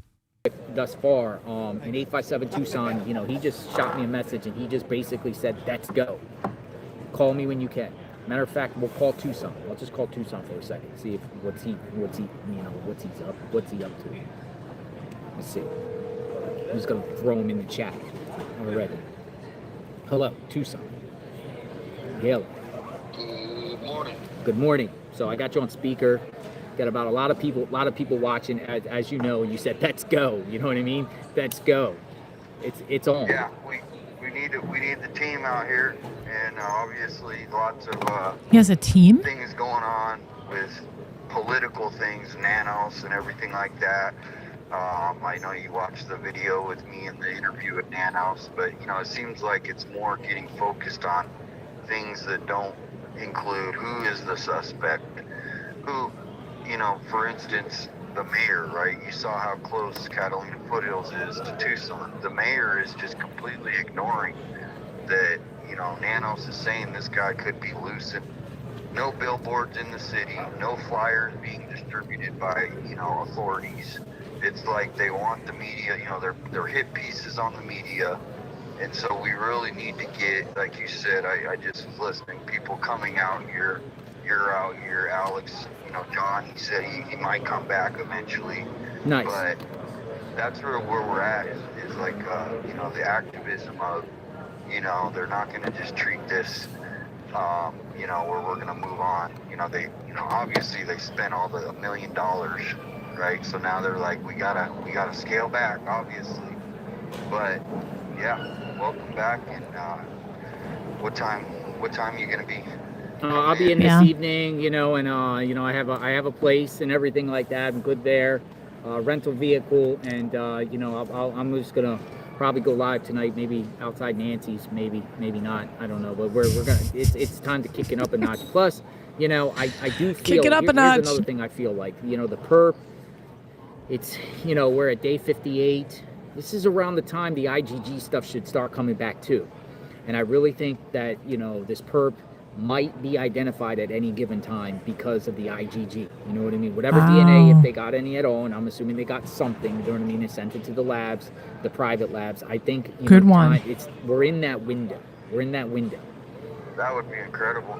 And that's why when Entin said he's coming back, I go, well, maybe he knows something. And he's just, in his video, he said he's just working some angles. And I was like, okay, well, maybe he does know something that is about to pop. It could pop. He doesn't know, but he wants to be here if it does. Wow. So yeah, I think what do you guys think? Hopefully, obviously, they're being I don't think so. silent that the public's been like, what the who heck? knows though? Maybe Wow. because they're like you said, they have some new results. Maybe so it's a waiting game, I guess. But yeah. I have to state on this comment that is on my chat, that is opinion only.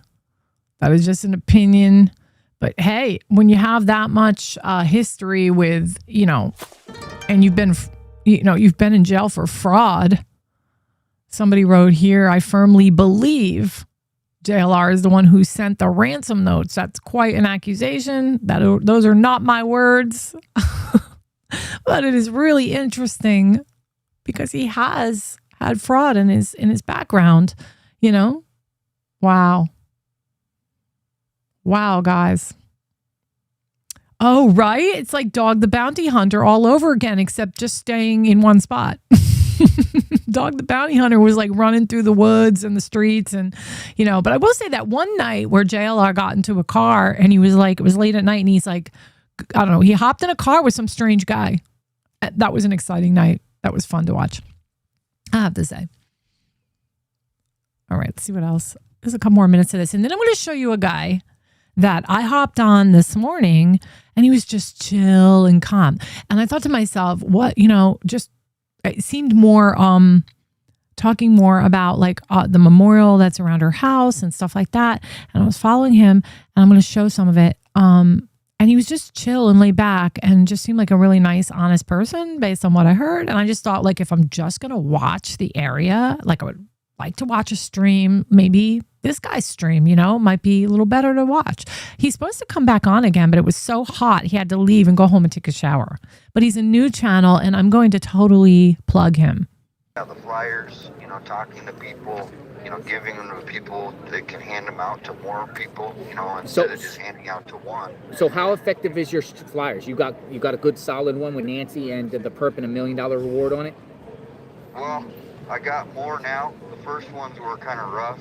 I'll admit, there was people like, and I looked at them, I go, you're right. So I didn't print that many, but the second batch, people said to print directly. What are the neighbors saying, Luna? The FBI website has a PDF that people can print. Mm-hmm. And they said, obviously, since this is, you want to be as official as possible, that's probably the best way to do it. And then you don't have any, maybe we could do a second flyer with it. So maybe we can ask the viewers here if any graphic designers are out there that want to like really make a really good flyer that's effective, like with Nancy on one side, the perp on the other, and emphasize there's a $1 million reward, 1-800 call FBI, and also the Pima County Sheriff's number on it.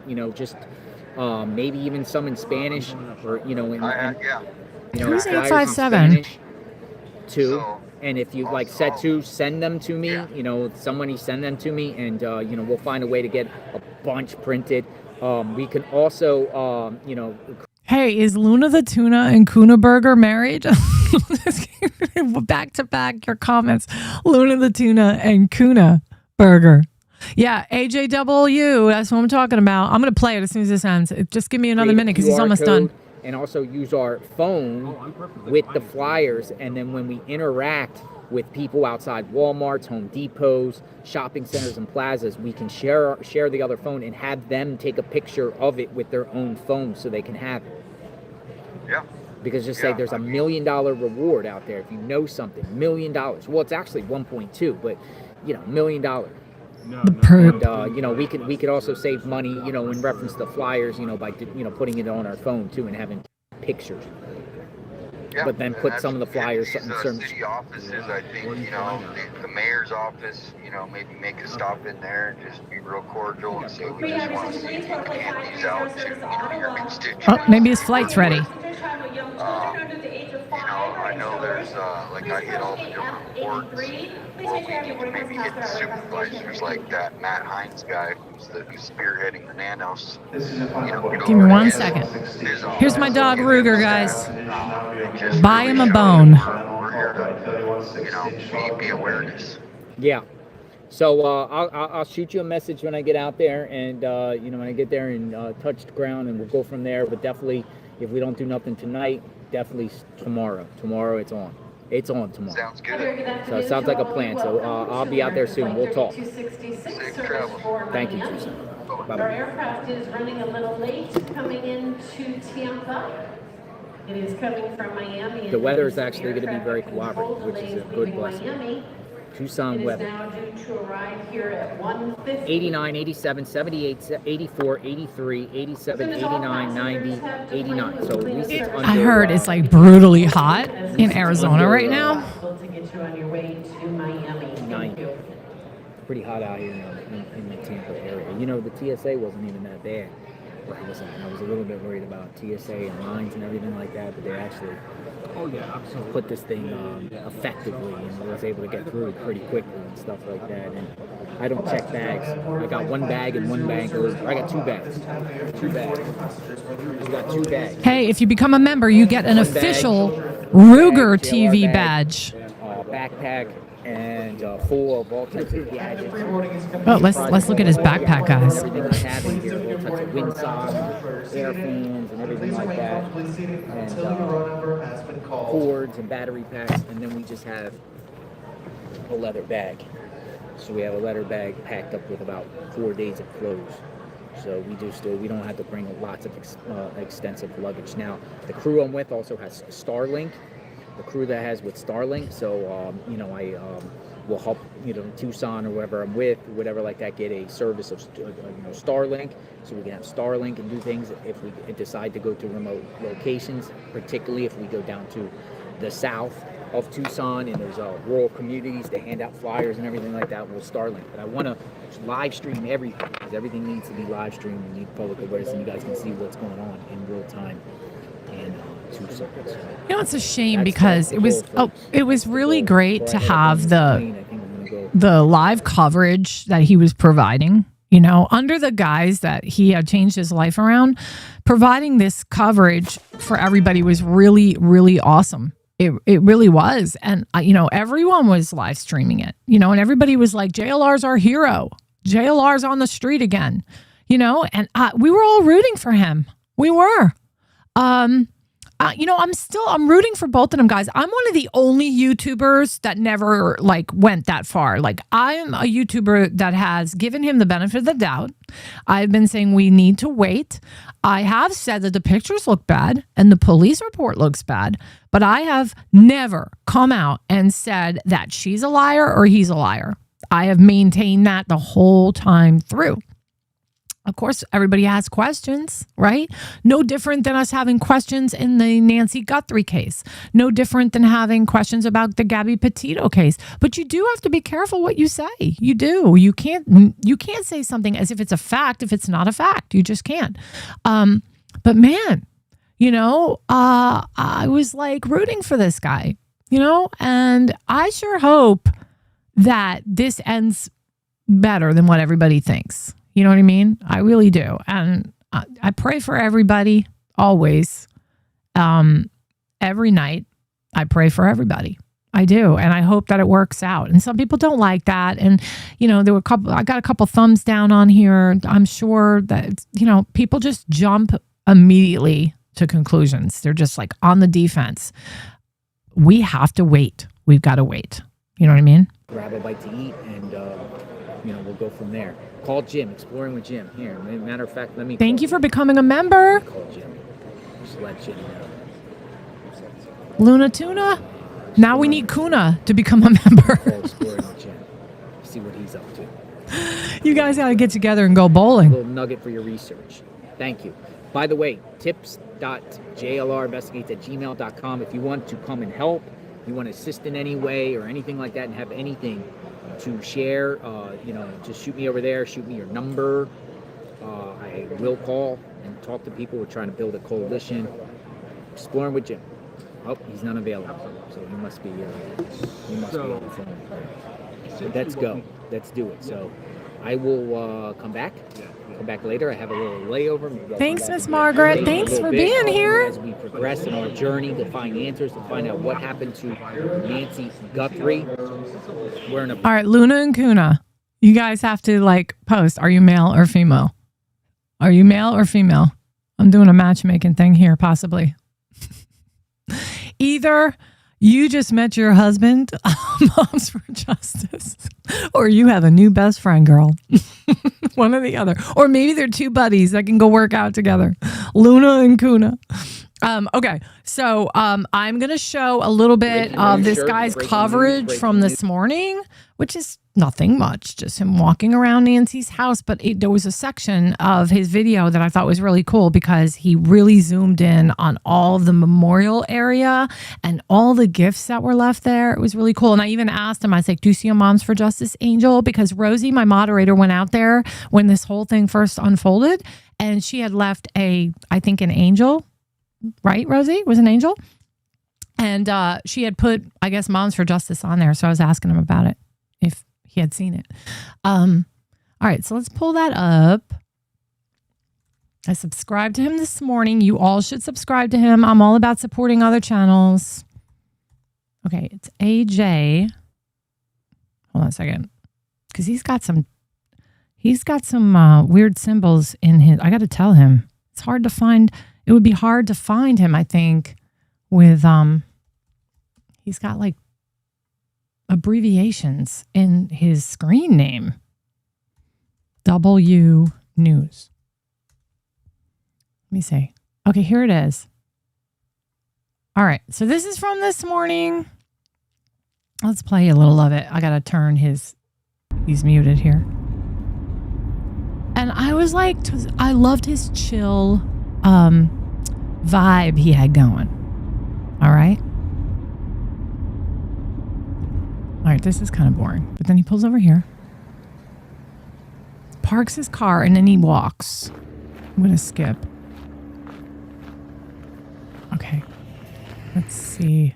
And he starts talking. Yeah, if you guys want to okay, see more of these videos, hit that like button. Yeah. And you can always subscribe. So, don't leave me for the day, That's but free. open another window and go ahead and subscribe to his channel. I wish we could park down here. They still have, they put a lot of work in making these signs everywhere. He's called AJW News. AJ double the letter U News. And I sent him an email, and when he goes back out after a shower, I'm kind of hoping maybe he'll hop on for 30 minutes. That would be really cool. And then I could be like, hey, go look over there. I'm really good about like telling people what I want them to find. I was like, when Rosie went over there, I was like, Rosie, where are you? I was like, you need to go here. You need to go there. You need to look at this. You need to call JLR back and tell him this. I totally forgot when Righteous Monkey was here. I didn't Mark the get Shark. his phone number. All right, I'll check him out too. Hold on. Who knows? Mark the Shark. Maybe he'll Is come he here out there? today. And then I've never met Jim before. At least I don't think I have.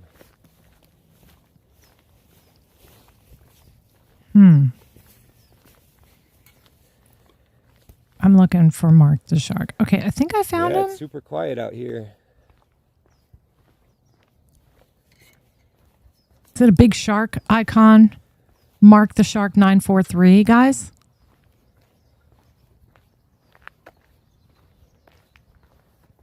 Oh, tons of stuff. We just showed JLR talking at the airport, and this is a video from a little earlier. It was live, though, this morning. Okay, thank you for the context, Miss Margaret. Okay, so it's just this guy that's out there. His name is AJ. I see him on there, and he's just so chill, and he walks to Nancy's house this morning. I can't speak today. Good morning. And I just love that he's just so chill. You know what I mean? Like, that's my kind of person. Just chill. Nothing crazy. Not the. I didn't bring it because it was. I felt like it was almost harder to ride the bike back up all these hills. Why am I promoting somebody I don't know? Than walking. Because so far I had watched this morning. He had said he just started his channel. It's not even monetized yet. And I remember starting out and remembering that I wanted like somebody to call me out, maybe. That would have been nice. So I don't know, but I just listened to his voice and he just seemed cool. It just seemed like he had a good vibe. I mean, maybe he's not a good guy. I have no idea. I don't know. I didn't know anything about JLR either. But I decided to play it because he was out there this morning. So this is coverage from today. It's hard to tell on video, but going back is the hard part with the bike, especially because it's like all uphill. Oh, I love your name. It's so cool. And Kuna Burger. Thank you, Megan. Someone in the chat ordered that pizza. Anyway, I'm all about giving people a break. I know. Helping people out. One of those little electric scooters. That'd be fun.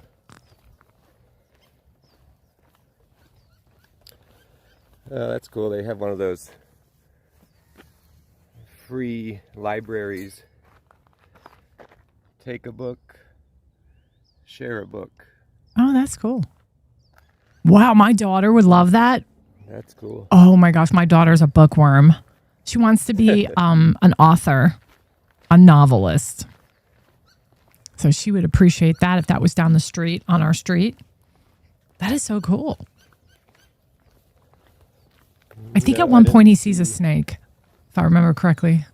I have no idea if she has any of her books in there. I'm not sure. Thank you, Jay's Adventure. You're so kind. This viewer is so good to me. Thank you so much. And I have to read every super chat that you bring me. Anytime you send me a super chat, I have to read it no matter what's on it. So it says from Jay's Adventure, JLR, careful here, Carolyn. JLR sucked us in before. I'm skeptical now until proven otherwise. Sure. I get that. And you never know who's on the other end of the camera.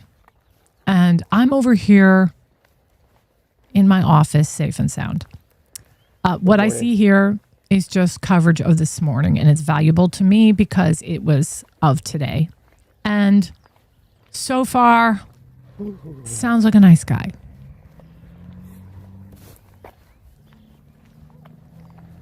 I'm certainly not going to ask to, marry him or anything.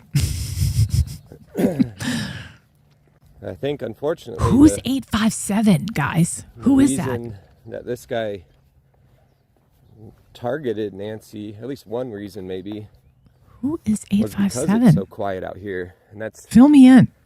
One of the big reasons why people like living out here.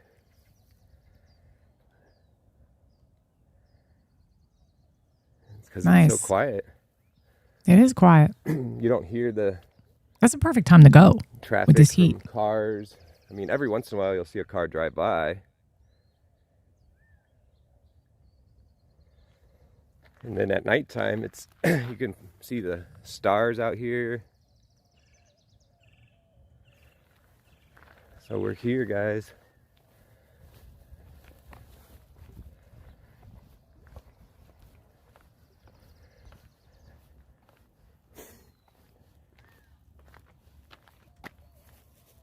So this is new.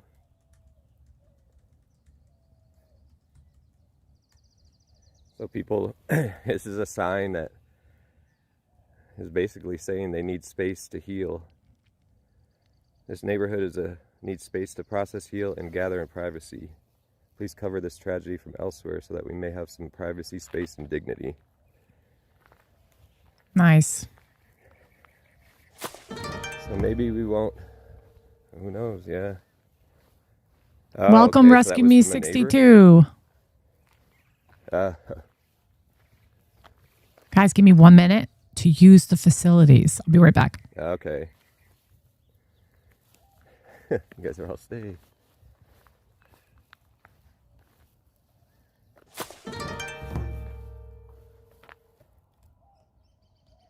Huh. All right.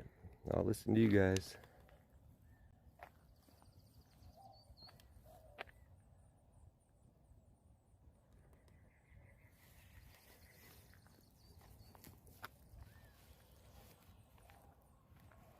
Oh no, this thing. I don't know if it got damaged last night when it rained. Because we did get a little bit of rain last night.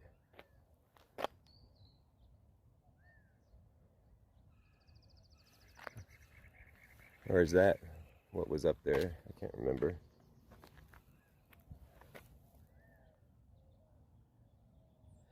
Yeah, I'm not sure.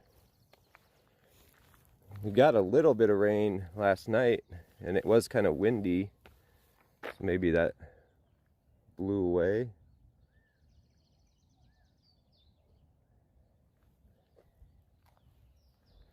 Ooh, YouTube. Thank you, Elaine. Thank you, YouTube. Thank you so much. You did not have to do that. I'm more than happy to promote other YouTubers trying to get off the ground. I really do appreciate that he's out there. Set my stuff down right over here. I don't know him, but if I can help him in any way for doing this, coming out there early this morning, and it's somebody else, somebody other than the usual people streaming, I'm all for it. Spot to pick, so thank you so much. Make sure you guys are subscribing to him. He isn't even monetized yet. He's trying to get his channel off the ground. AJW News.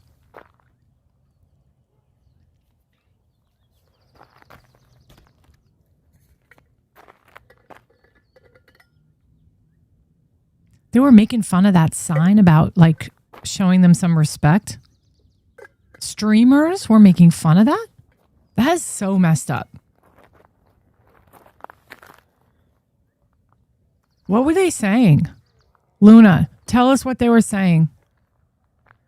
I'm curious. And somebody's got to tell me who this other YouTuber is you guys keep talking about. 857 is a news guy in Tucson. Yeah, the box. Okay.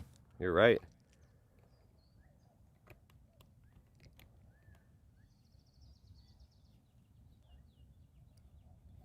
Yeah, that's what first like made me think, did the family post it? But if you guys are saying the family did not post that sign, then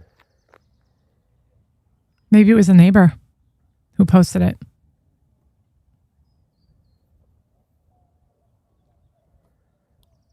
Yes, Romana Benta. Lauren, I don't know who Lauren Am I saying that right? Yes. I don't know if he's there yet, but he was a little while ago. I just streamed him. He was talking from the airport. I heard Brian. I saw him. I saw a video of him saying he was coming. Okay, for those who's talking about 857, if there's a particular video that like defines who he is as a streamer, email it to me right now at momsforjusticenow@gmail so I could play it and see what you guys are talking about.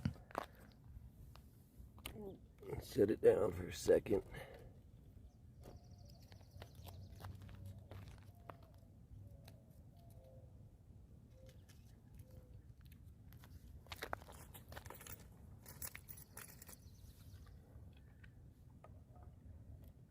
That's what I'm saying. I think it's going to be different for him. It's just my prediction. I could be wrong, but when JLR gets there, I just have this feeling it's going to be different. And I'm definitely not staying as long as I did the other day. I mean, that took a lot out of me.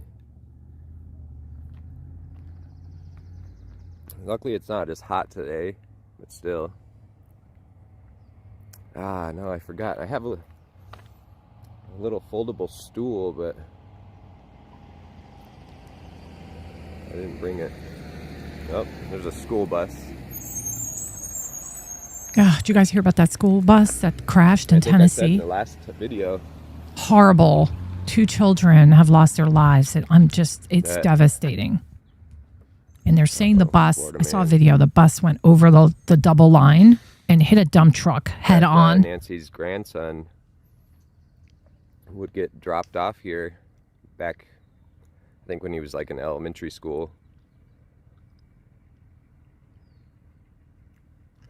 Yeah, thank you guys for being here.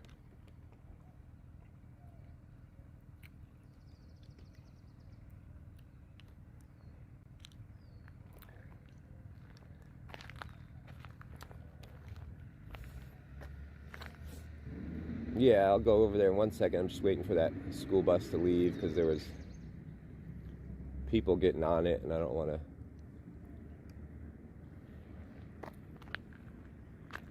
get any kids or any of the moms mad. Thank you.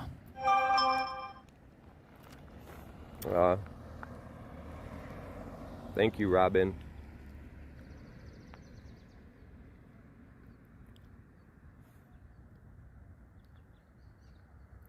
Thank you, Robin, for the donation. Appreciate it. Yeah, so he is not monetized, so he doesn't have a super chat button yet, but you can support him by buying him a coffee or Venmoing him. It's on his channel. If you want to thank him for I don't have any going mods, out there in this heat, with sweating his pants off. The chat's been pretty nice, but I know I'm going to have mods, obviously.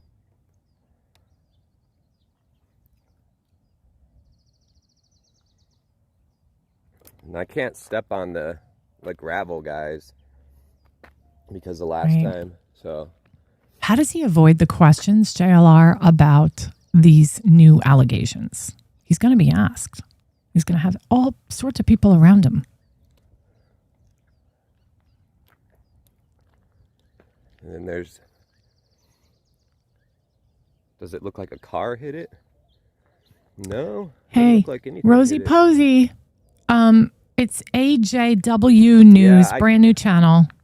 He's not monetized yet. It was an easement, but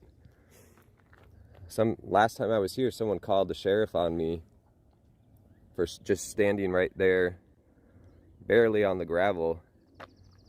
And he said, just to be safe, I would just stand on the asphalt. Yeah. And he was like, people still are probably, the person, if they drive by, they're probably still going to call again. Then he'll still have to show up, but he said just to be safe, I would, stand on the asphalt. It might limit the person from calling again. I don't know. Yeah, and I think he just got a bulk of them just now, if I'm not mistaken. I didn't see how many he had before or anything like that. I didn't. Oh gosh, I just lost my train of thought. I wanted to say something about this. But anyway, he's going to look at the memorials, the little memorial that they have in the front in a minute. I don't think it was Sue Ellen. It was there was these two ladies, maybe in their mid to late 30s, maybe early 40s, and they walked way up there. And the sheriff said that he's like, the funny thing is, they're probably not even from this close vicinity to Nancy's house. They're kind of probably on the outside of the neighborhood. Yeah.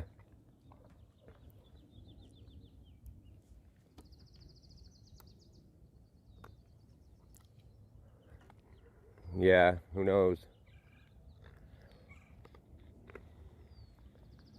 Yep.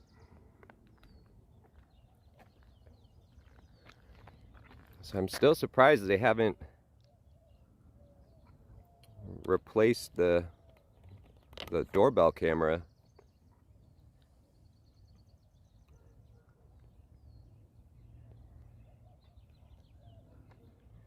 I have to set the legs on the tripod out. 1 second here.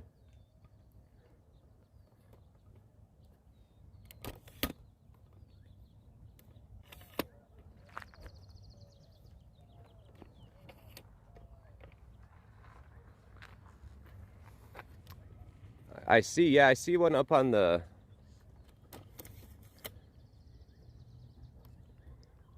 roof pointed down, but I just thought they would have gotten a new Nest camera.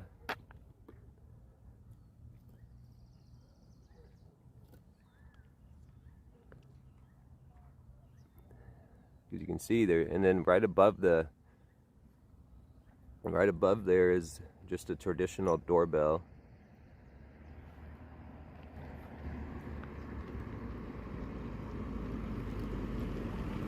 Okay, I don't know why he stopped talking. It's not muted. Right there. What's going on? Let me fast forward. Buy me a coffee. You can. Well, that's weird. What just happened? Okay, hold on. I'm going to have to refresh this, guys, because it's weird.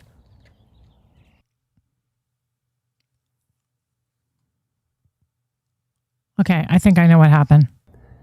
As you can see there. And then okay, right let me go to the memorial now.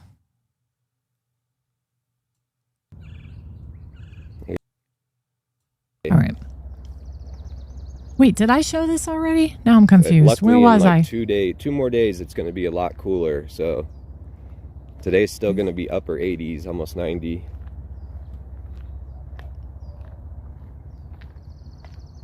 Okay. I don't know. I think probably behind the scenes, like the guys who are working the case, I'm sure that they, like, because everyone's thinking about, like, what if this was my parents or something? So I'm sure they're thinking the same thing. So I'm sure they're trying to catch whoever did this. So we saw that thing last time. Did he show this already? It's like a custom piece of art with a cross. And it's all made out of metal. It looks like it was welded together.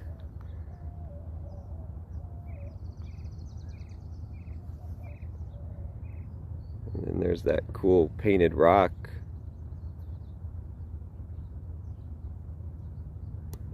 It says, "Bring Nancy home." Yeah, I think that, even if I watered it, I think it might be too gone. And then those nice solar. Yeah, it probably looks really nice at night. And then there's one of the candles from Dad's Gone Live with all the names on it from different states.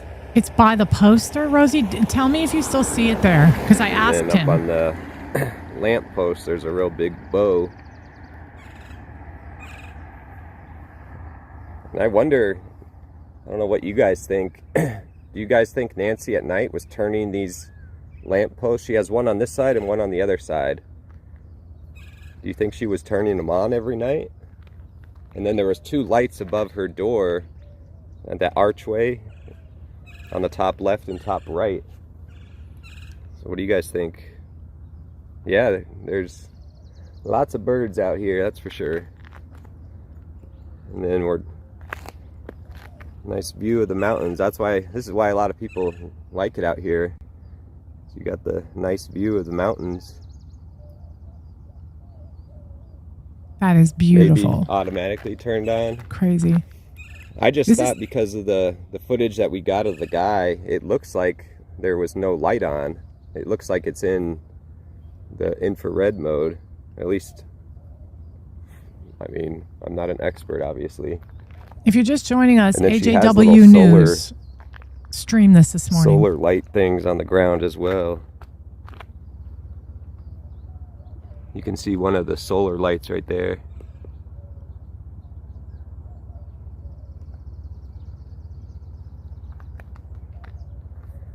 All right, so we'll do a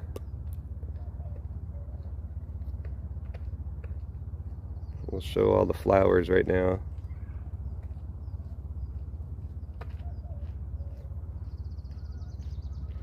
I'll start from this front.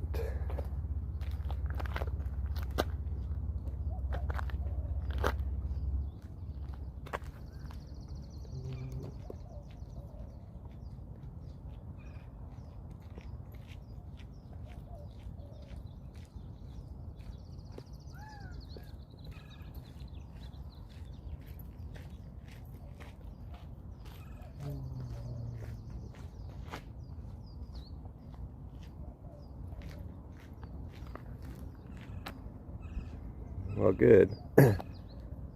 Oh, look at it. I really like that. It looks like it's made out of, I'm not sure exactly, but it looks really nice. It's cool.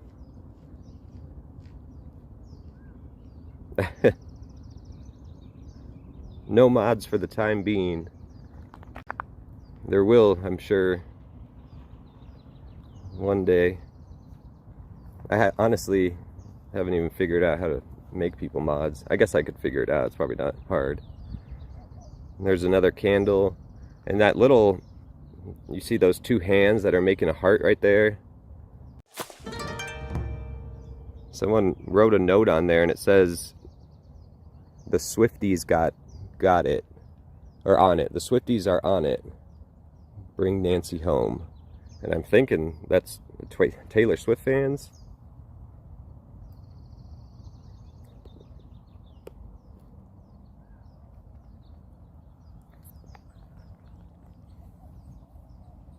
Checking to see if anybody else is live right now. Oh, that's cool. Your name's on one of them. There's a JL Army.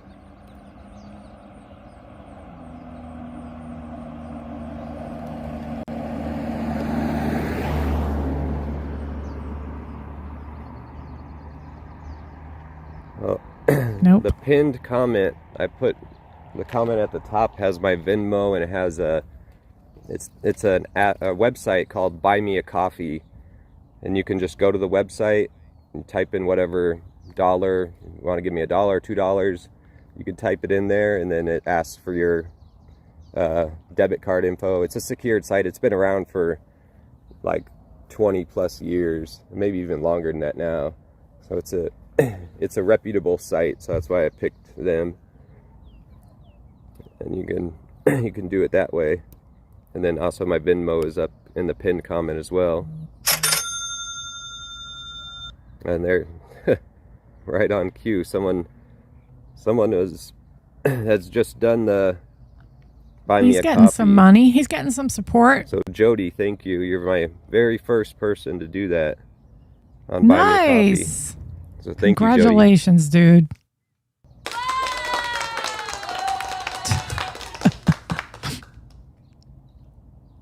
So there's this guy, Ted Investigates. Maybe I should. He only has he has a very few people watching. Today, But it forgot. says, let me pause him for 1 second.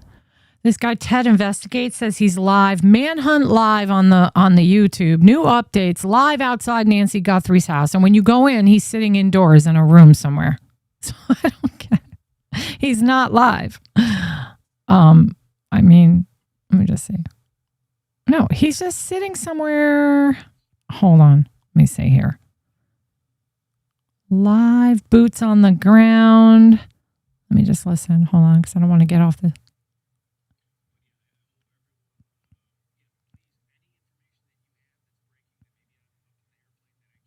Oh, he's Joel. The Moms for Justice Angel. A little bit.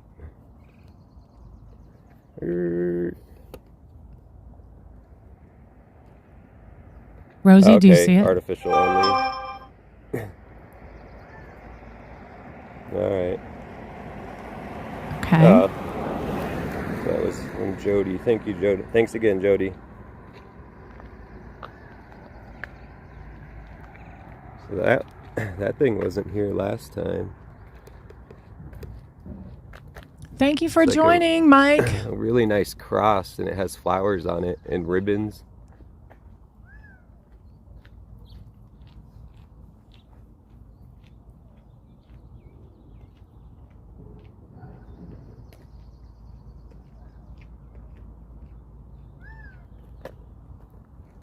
No, I'm not defending anybody. What do you mean defending? I'm the same. I've been the same across the board on everything. Oh, descending. I thought you meant defending.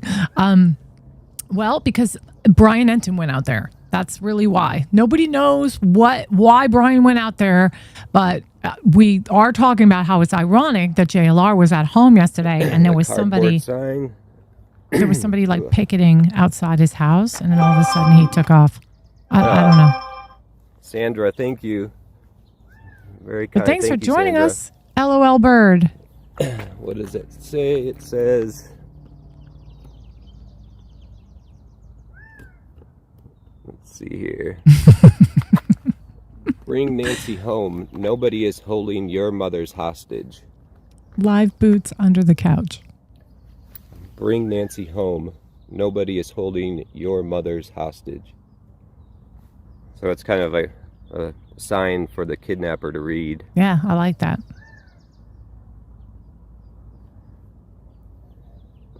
Yeah, and then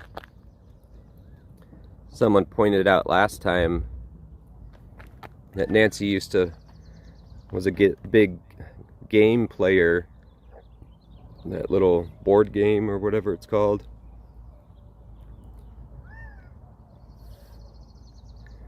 I know I don't want to get in trouble again. I want to stand everything up, but people out here, you just never know.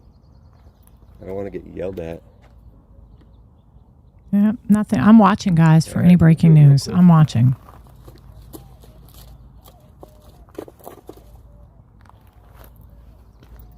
You guys tell Pama Rosa I stood that one up. What's going on with JLR. I stood that one. There, I did it. That one, that one right there by the candle was knocked over as well. Ooh. Rosie, did you see it? It's the first I've seen this heart. It looks like it's a rock that's shaped like a heart. That's pretty cool. Yeah, I saw that, but he wasn't outside. It says boots on the ground, right? Well, I think Criminal Network. Just like all of us, the case kind of hits people home. Okay. Just thinking about your own parents getting older and just imagining what if something like this happened to them. I'll stream him as well. Give me 1 second. This was the absolute last thing that anyone in the Guthrie family ever thought would happen to their mom. I mean, who would? Who does this to somebody? A psycho. It's just... To a little old lady at the, Low life doesn't even... There's not even words for the person who did this. Okay, be right back. 1 minute.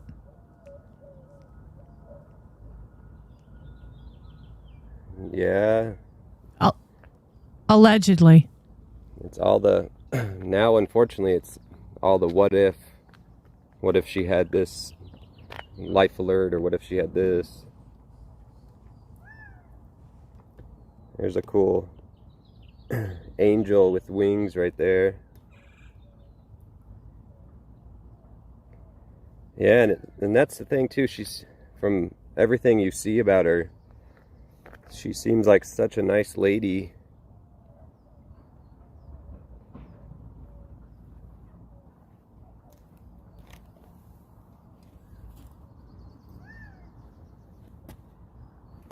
That's what makes it even worse. So there's someone else that brought more of those. Is that a Chinese name? It starts with an M. I totally won't be able to pronounce it. So I'm not... If I could, I would, but YouTube decides when I can have super chats. Yeah, Mahjong, whatever it's called. I'm almost to the requirements where I'm gonna be able to have super chats. YouTube has certain requirements. You have to have a number of subscribers and then a certain number of of hours watched by the public, and I'm almost there. But like I've said before, money wasn't the reason why I started doing this. That's why I kind of waited to come out, because there was already all these other people out here. There's a little baby Jesus. Yeah, I'm sure I will. Yep. I can set all that up.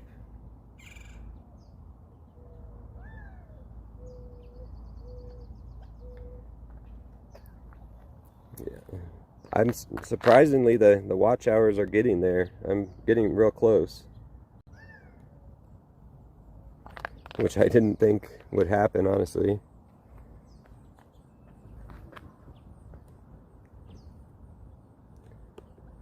So those, I can't tell if those, yeah, that is real. I'll zoom in on the real one. That's a real plant right there.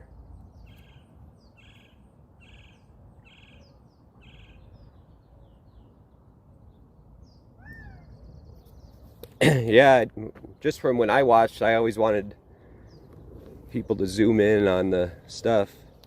And some of the channels, the chat goes so fast, it's so hard for the the streamers to read everything, so I totally understand that.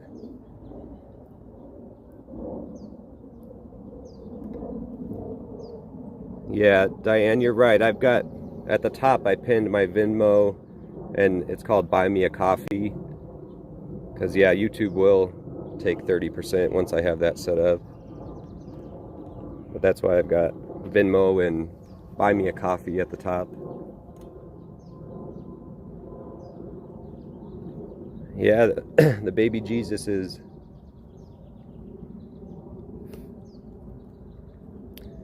I can't remember who it is. There's some lady's channel that I follow who has a baby Jesus. She kind of covers a lot of the the big trials that are going on. Oh yeah, there's one right there on top of this lantern. And the lantern lights up at night unless the batteries have died. I'm local. I'm from Tucson. So yeah, there was SWAT activity last night, but it was it started out as a domestic dispute. The cops responded. The guy wouldn't open the door, and he barricaded himself in there. So they had to call the SWAT team. So it was nothing related to Nancy.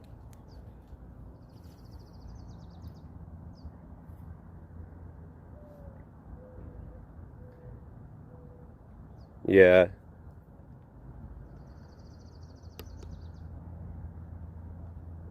You can see some of the real flowers are having a hard time out here.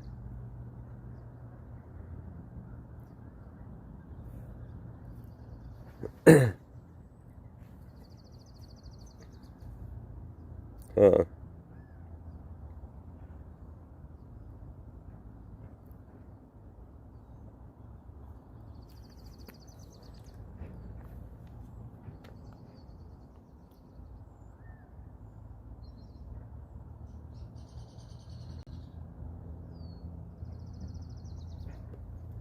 Yeah, no problem, guys.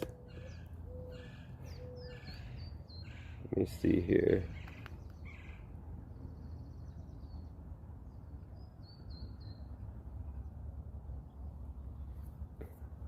So it should just be, yeah, it should just be buymeacoffee.com/AJW. There's no periods, it's just AJW.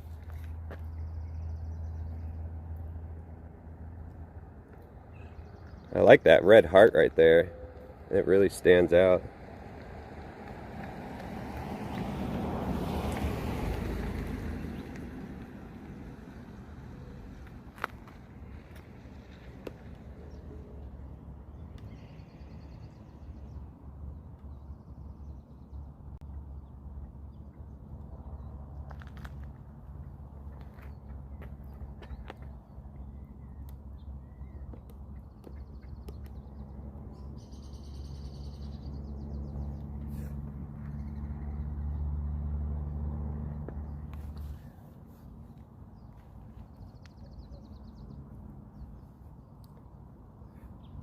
It seems like a lot less people out. Maybe because it's a work day. A lot less people out here.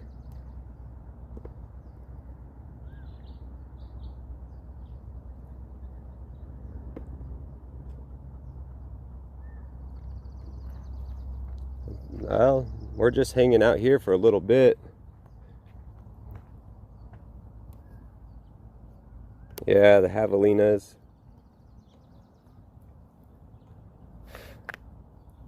I'm surprised I haven't seen any of them since I've been out here a couple times.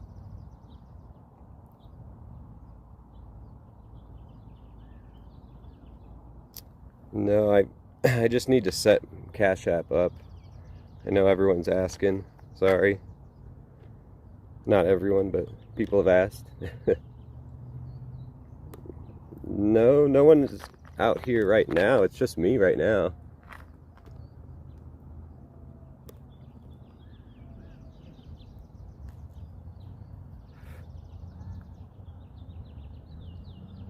So yeah, John went home. Oh, Sharon, thank you. You're awesome, Sharon. Oh, who's that? Lucky Kitty, thank you. You guys are awesome. Thank you very much. Thank you, Sharon. Thank you, Lucky Kitty. So that looks like a real... It's so hard to tell. Some of the artificial flowers look so real. But that one, that one looks real. I don't know why the camera's not focusing well. I know, it is super sad that she can't enjoy this. There's another.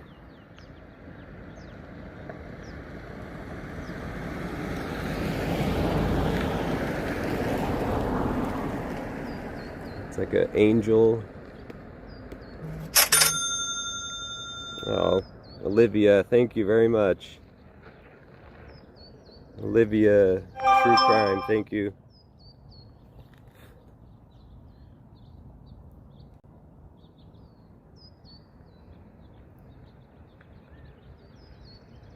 And if I miss anyone, I'm super sorry. If I miss you, I'll definitely put a thank you in the comments after. If I've missed anybody, it should notify me. And there's a cool golden cross back there. I don't know why it won't focus better.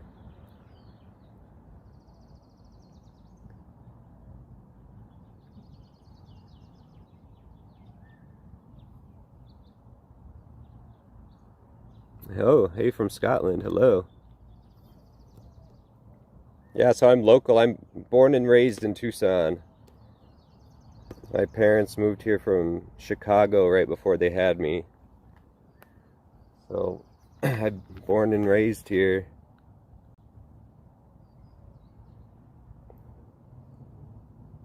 And I definitely can't remember anything. I mean, we've had some terrible things happen in Tucson, but not often, obviously. But we had that years ago, that Gabby Giffords shooting. She was a congresswoman, and she was just out at a Safeway, a grocery store one morning having like a political event. And some crazy guy showed up and started doing terrible things.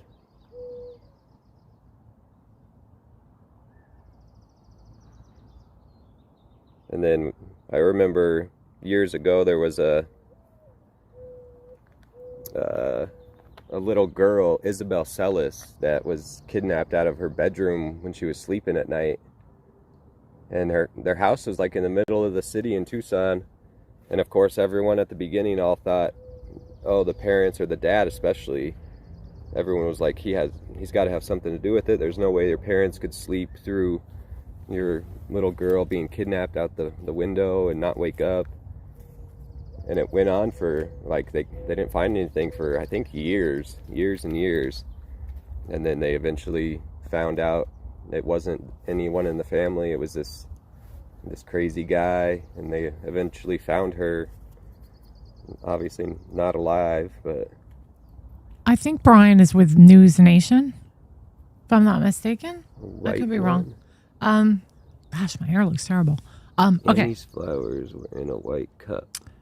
So AJ emailed me back, and he told me that he's back home now. But if he goes back out, he may email me to come on to the show. That would be great. Is that one? Is that the one?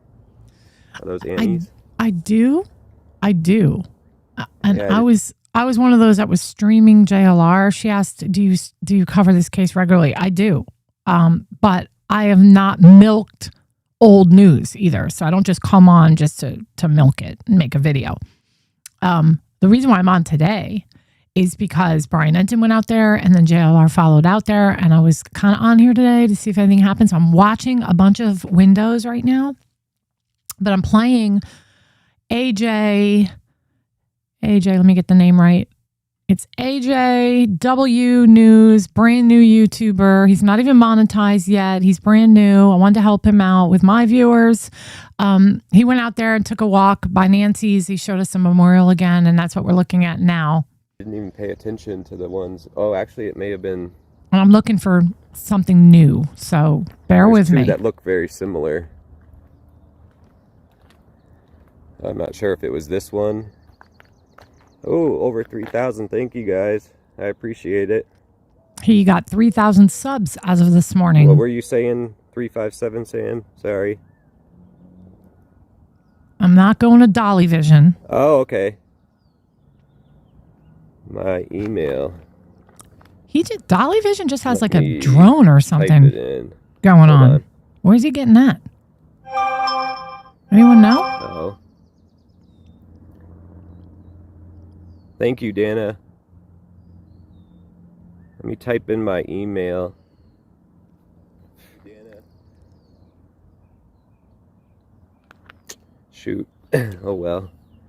I guess everyone's gonna know my name anyway. Yep, they are. Just be a good person and honest, and you can't go wrong. That's my email. I need to set one up just for this. All right, 857 Tucson. But you can use that for now. Thank you. Hold on a second. Dana.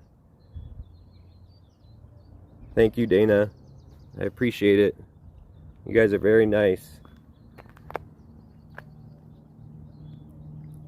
Yeah, I know. It's on my Venmo. It's on X. I know. And especially nowadays, people are going to find it anyway. Okay, I'm switching streams to 857 Tucson. And I figure, too, it's like Brian Entin. He uses his first and last name, so. Let's see. All right, let's see what's going on here. The police uniform in the back. I mean, he's old school, seems like, but he probably knows. He's probably got lots of experience. It's titled Nancy Guthrie Case, Savannah's First Interview. She Knows More Than She Said. They break down the interview. So this is, I think, important to, that's our last piece of information that we've received, essentially. So I think if we pull that up, listen to this, trying to get different perspectives.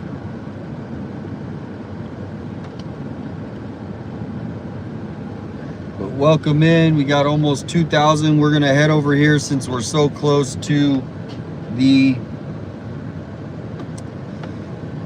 banner and see if they got more flyers. If people are taking the flyers over there, then we'll just keep stocking them up at the banner. A lot of people, they can't get to where we're at a certain time. Well, they can go to the banner. So we're almost there. Almost to the banner. Try to get the phone so it's not crooked, but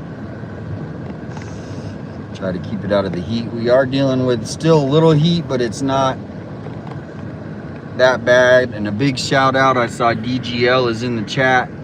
I'm sure he'll be back soon as well. I haven't heard, but he wants to cover this case. He's the one who, been doing the candles, all that stuff. And like I said at the beginning of the stream, we're not the big media. We're on the ground for the citizens. And sometimes the media does their job. We have a different role. And a lot of people are at home. They want to be a part of what's going on the street. They want to know as far as inside videos like we're about to listen, but also have a place to talk with other people where they're not going to be judged. And so that's what these communities are. As much as we want to be the one to break the story, a lot of times the big media, they're going to get the story. Brian Entin, he's got his sources.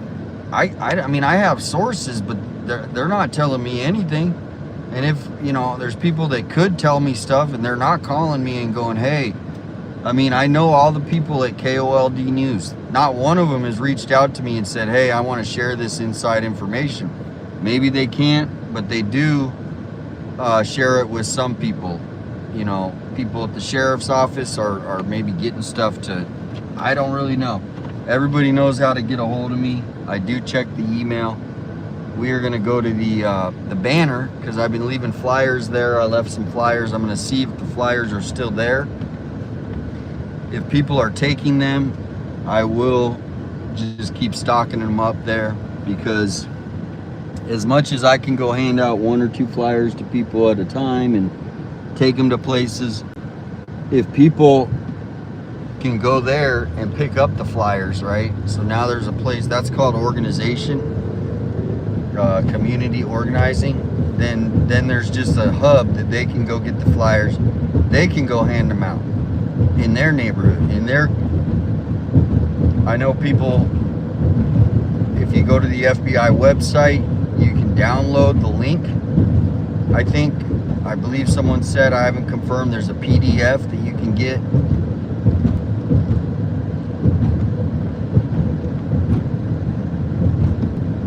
So yeah, I'm going to leave this stream on joining the right channel.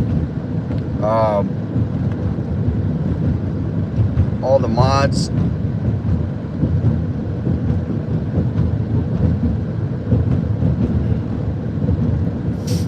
I'm going to leave this on right now. I did make a post on Facebook today about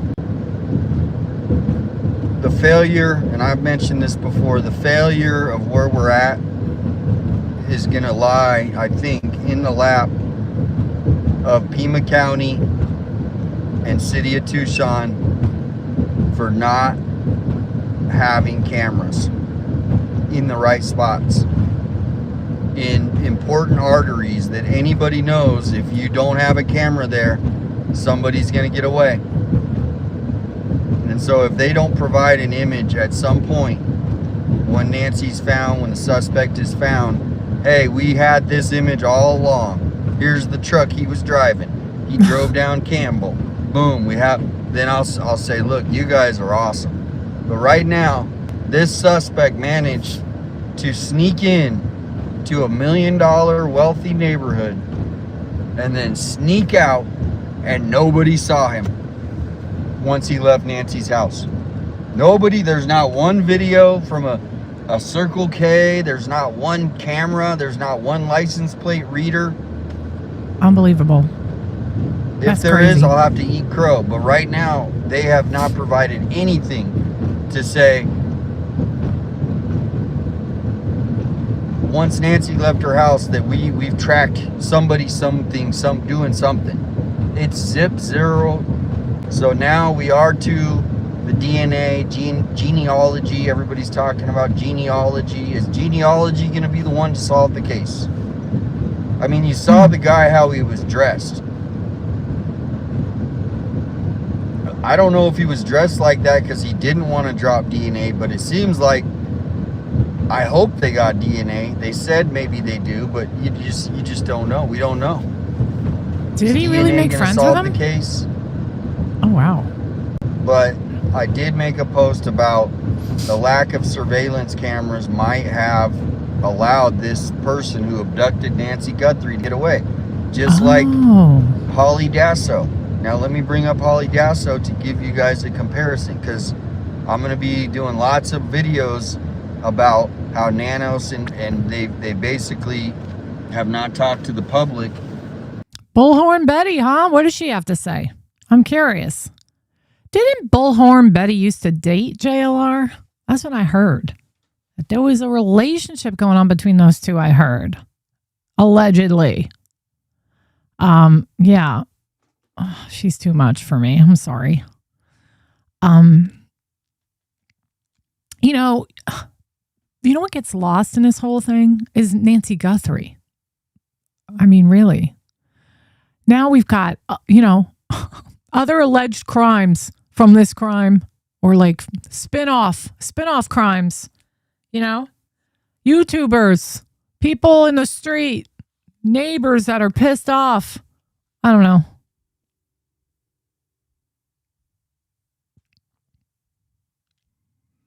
Yeah. Oh, that's okay. He made a thumbnail that appears like, yeah, but he's the only one live right now.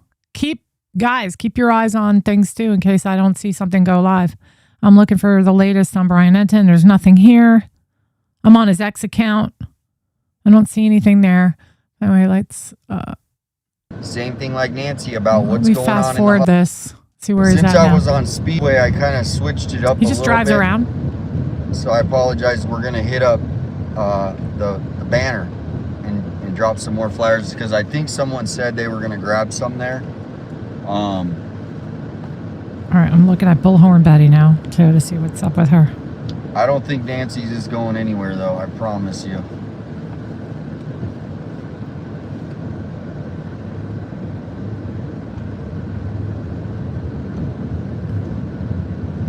So I guess Bullhorn Betty is live with breaking news. I don't know. Should we look?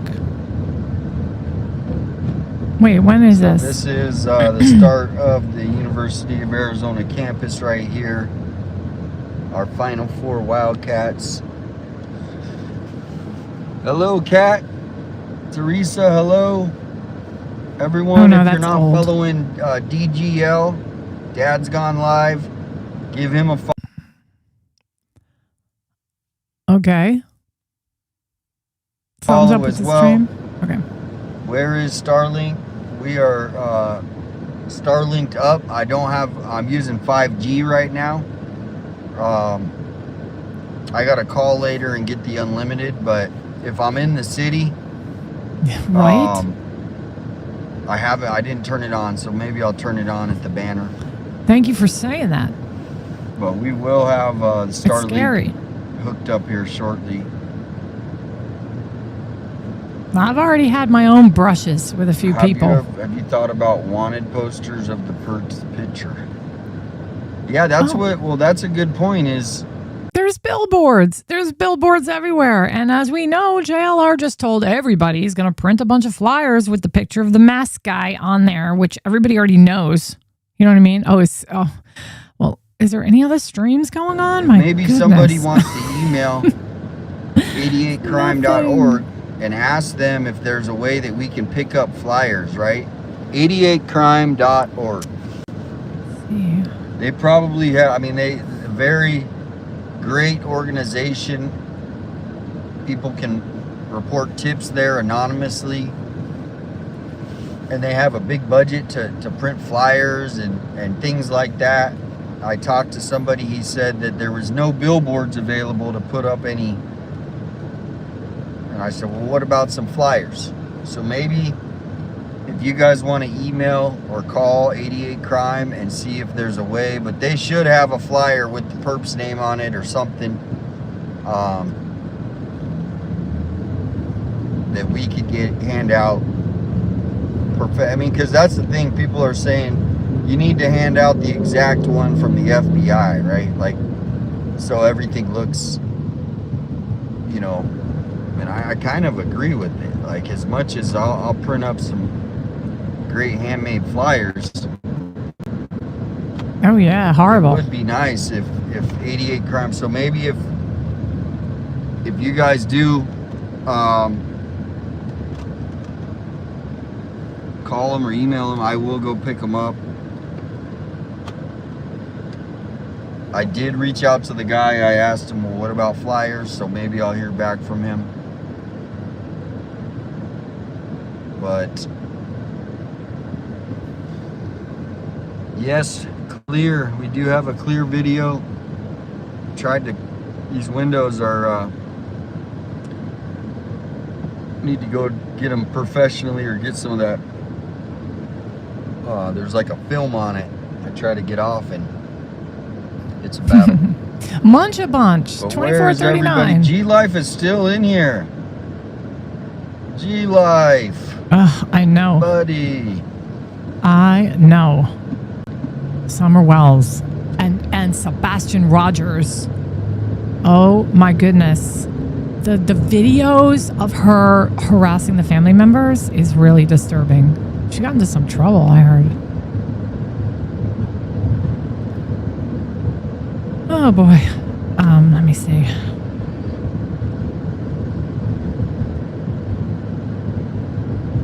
So this is the University of Arizona. That would be a good place to go, the College of Law. right there. Really, and dude? ask them some questions about, you know, Sheriff Nanos, what they think. These new up-and-coming lawyers. No.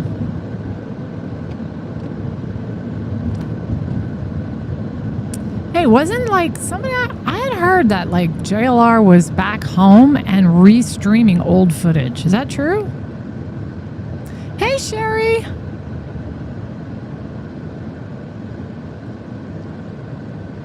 That's who he was talking to, Seagate. Life this needs guy. to chill, man. Okay, so they're friends. I'm gonna play this guy one more time. I forgot. He's gonna play him. This guy, looks pretty legit. His name is Brew Crew Beyond 50. Looks like he's an ex-officer. He's got his uniform in the back. I mean, he's straight up doing it. I mean, more power to this guy, using all his experience and knowledge. And now he's coming to share it with the people. So here we go. It's called Nancy Guthrie case, first interview. They're kind of breaking it down.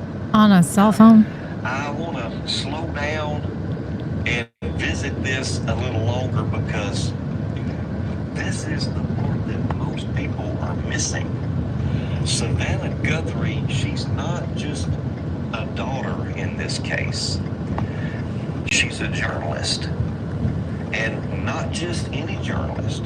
She's someone who has spent years around investigations, around law enforcement, and around high-profile cases. She understands. You know, she understands what information is sensitive, what can impact an investigation, and what should never be said publicly. And here's the key. That kind of discipline doesn't just turn off. Even in trauma, even in grief, you don't just separate yourself from that overnight.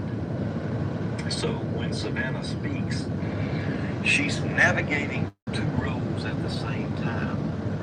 A daughter and a trained communicator. And those two things, they don't always align. Because emotionally she wants to say everything, but professionally she knows that she can't. So what does she do? She walks a line. She gives you the truth, but she gives you the controlled truth. And if you listen closely, Control truth.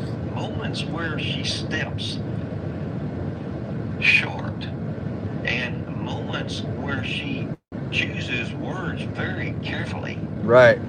Moments where she says just enough, but not everything. And once you see that, you start hearing her entire interview differently. Now, this is where it gets very interesting because Savannah refers to a kidnapper, singular. But everything that we've just talked about doesn't feel singular. The back door's open, the front door exit, and timing, control. So why say one? Two possibilities. That's what she's been told. That's what she's been told. That's what he said. That's what she's allowed to say. And knowing her background, you can't ignore that possibility. Now, Savannah said she believes at least 2 ransom notes are real. Now, most people hear that and they think, okay, this is about money. But let's slow down here because real doesn't always mean truthful. Sometimes it just means it came from someone connected. And that someone may not be trying to collect money. They may be trying to control the investigation. Now, stay with me, because here's how that works. A ransom note, it creates a financial narrative. Now, investigators, they look at money, opportunity, but what if it's not the real motive here? Now you've shifted the entire focus. And that's misdirection. If communication stops after the note, you create a pause. People wait. Momentum slows. And that's misdirection. If the tone or language is crafted in a certain way, you check the suspect profile. That's misdirection. And here's the part that people miss. It affects the public too. Not everyone is looking for ransom behavior instead of something else. You know, it's powerful. So the question belongs, are these notes real communication? Or are they just a tool to buy time and stay ahead of the game? And when you put all that together with everything else, this case, it starts to look very different. Now, Savannah, she said something that stuck with me. She wondered if this case happened because of her. That's survivor guilt. But it also introduces... He's probably on his way to the airport to pick him up. Targeted because of who her daughter is, then this wasn't random. And that means someone understood her vulnerability, her environment, and her connection. And that, it changes everything. And this guy's getting pulled over right here. Look at this guy's getting pulled over. You can analyze every detail and every movement. But this all comes back. I keep spelling Tucson wrong. An 84-year-old mother was taken from her home in the middle of the night without her shoes, without her medication, and without a chance. And So somewhere out there, someone knows exactly what happened. Oh yeah, of course. Common sense. Time is on their side, but I'm gonna tell you, it's not. Ooh, yeah. Because cases like this, they don't fade. They build, they tighten, and eventually they break. So this guy is on his way to go where? Do we know? He just drives around. That's all he does, guys. Drives around. And JLR was just at the airport. He's supposed to hook up with him. So I wonder if he's going to go pick JLR up at the airport. Bring her home. Who there is in Tucson on my chat? Anybody? I know Rosie's like 2 hours away, but is there anybody on this chat that's actually in Tucson? Curious. I'm still watching for... While we're on here, guys, what other cases do you think are hot that you want me to cover? Got a lot that I'm doing. We've got some that are still like kind of in limbo because we're waiting for the trial to come up, but I'm curious. What cases are you all into right now?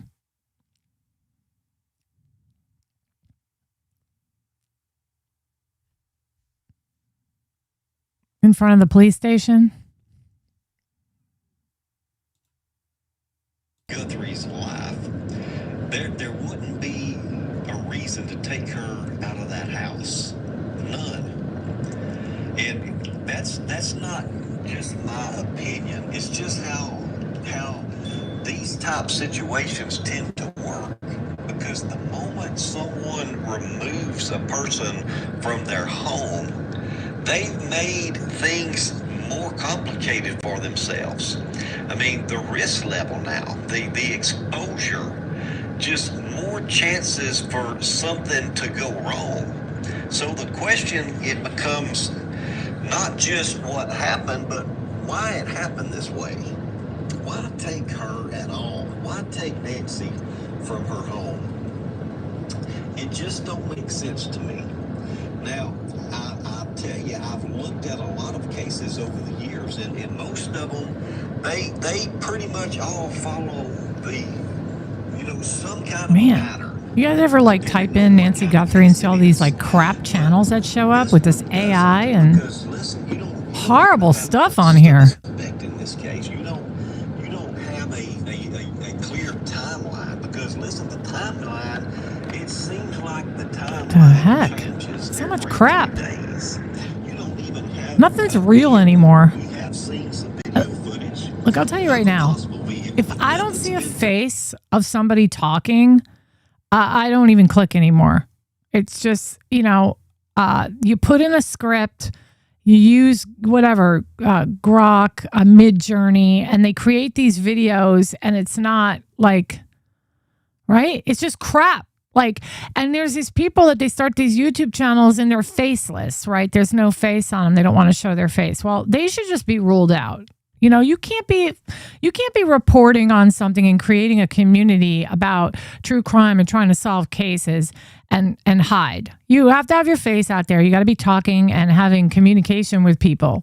And I just, when I see these channels with all this crap, like I'm looking right here.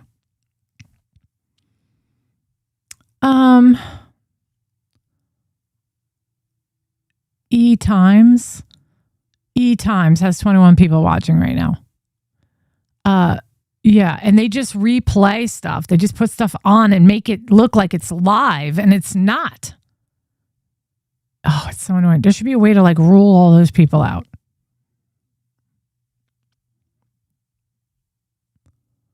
You know, because, you know, it takes a lot of work. You get behind a mic and you start talking to people, and then the fake pictures of Nancy. There's this one, Blame Back is the name of the channel. 6 people are watching it right now, and the thumbnail is disgusting.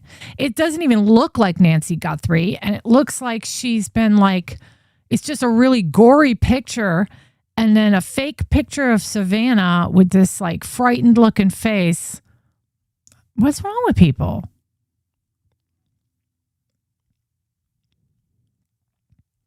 What is wrong with people?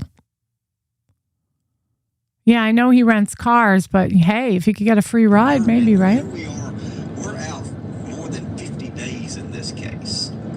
And the ransom, we do not have a ransom. In most kidnapping cases, come with a ransom.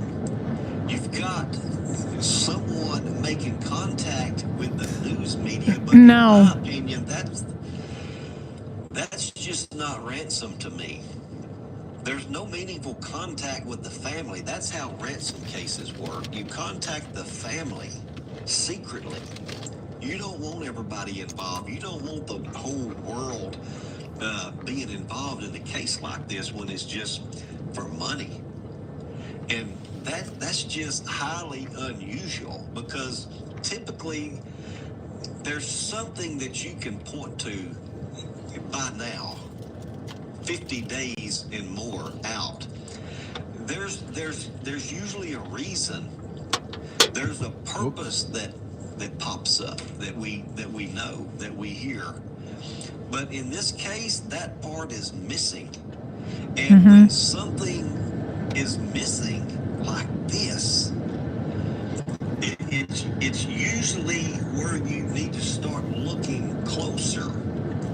Now, to take this a step further, you know, taking an 84-year-old woman out of her home,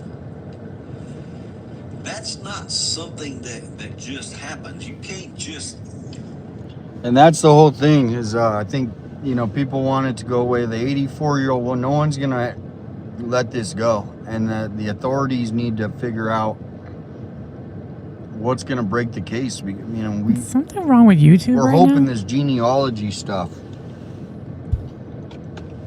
But what do you guys think at this point? Something's weird with YouTube. Is it going to be the genealogy? Is it some secret information? I mean, right now, we're to the point where, you know, everybody's more worried about the Nanos recall because there's nothing to talk about with the case.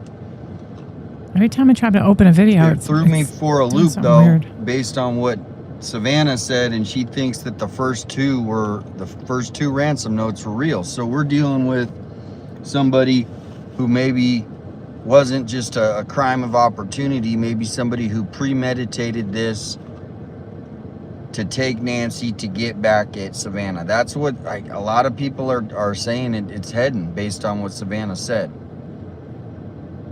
Yeah, something's up with YouTube so who right would now. want to do that? And that's where some people are said has the family received any death threats in the past? Has the family... What on earth is going on? Okay.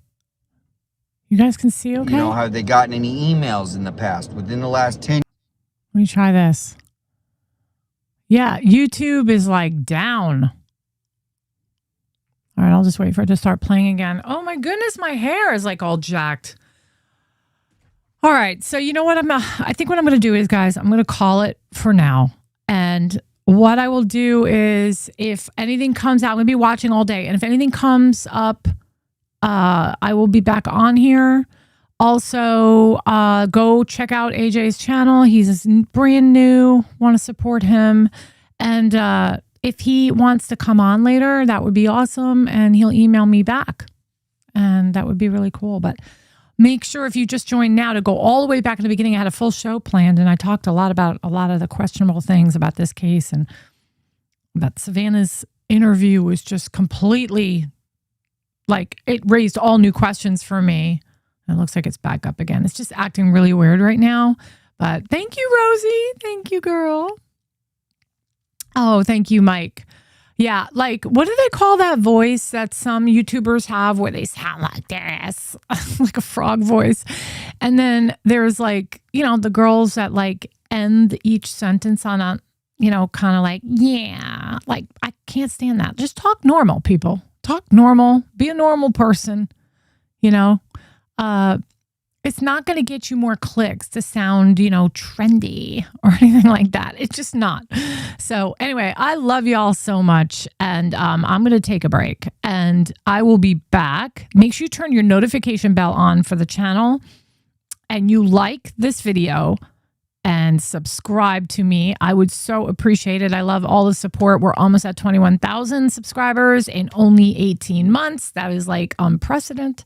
And I'm just really, really, it's because of all you guys. You guys have, like, just been so awesome and supportive. So anyway, God bless you all. And you guys, I'll see you hopefully later. Okay. Bye-bye.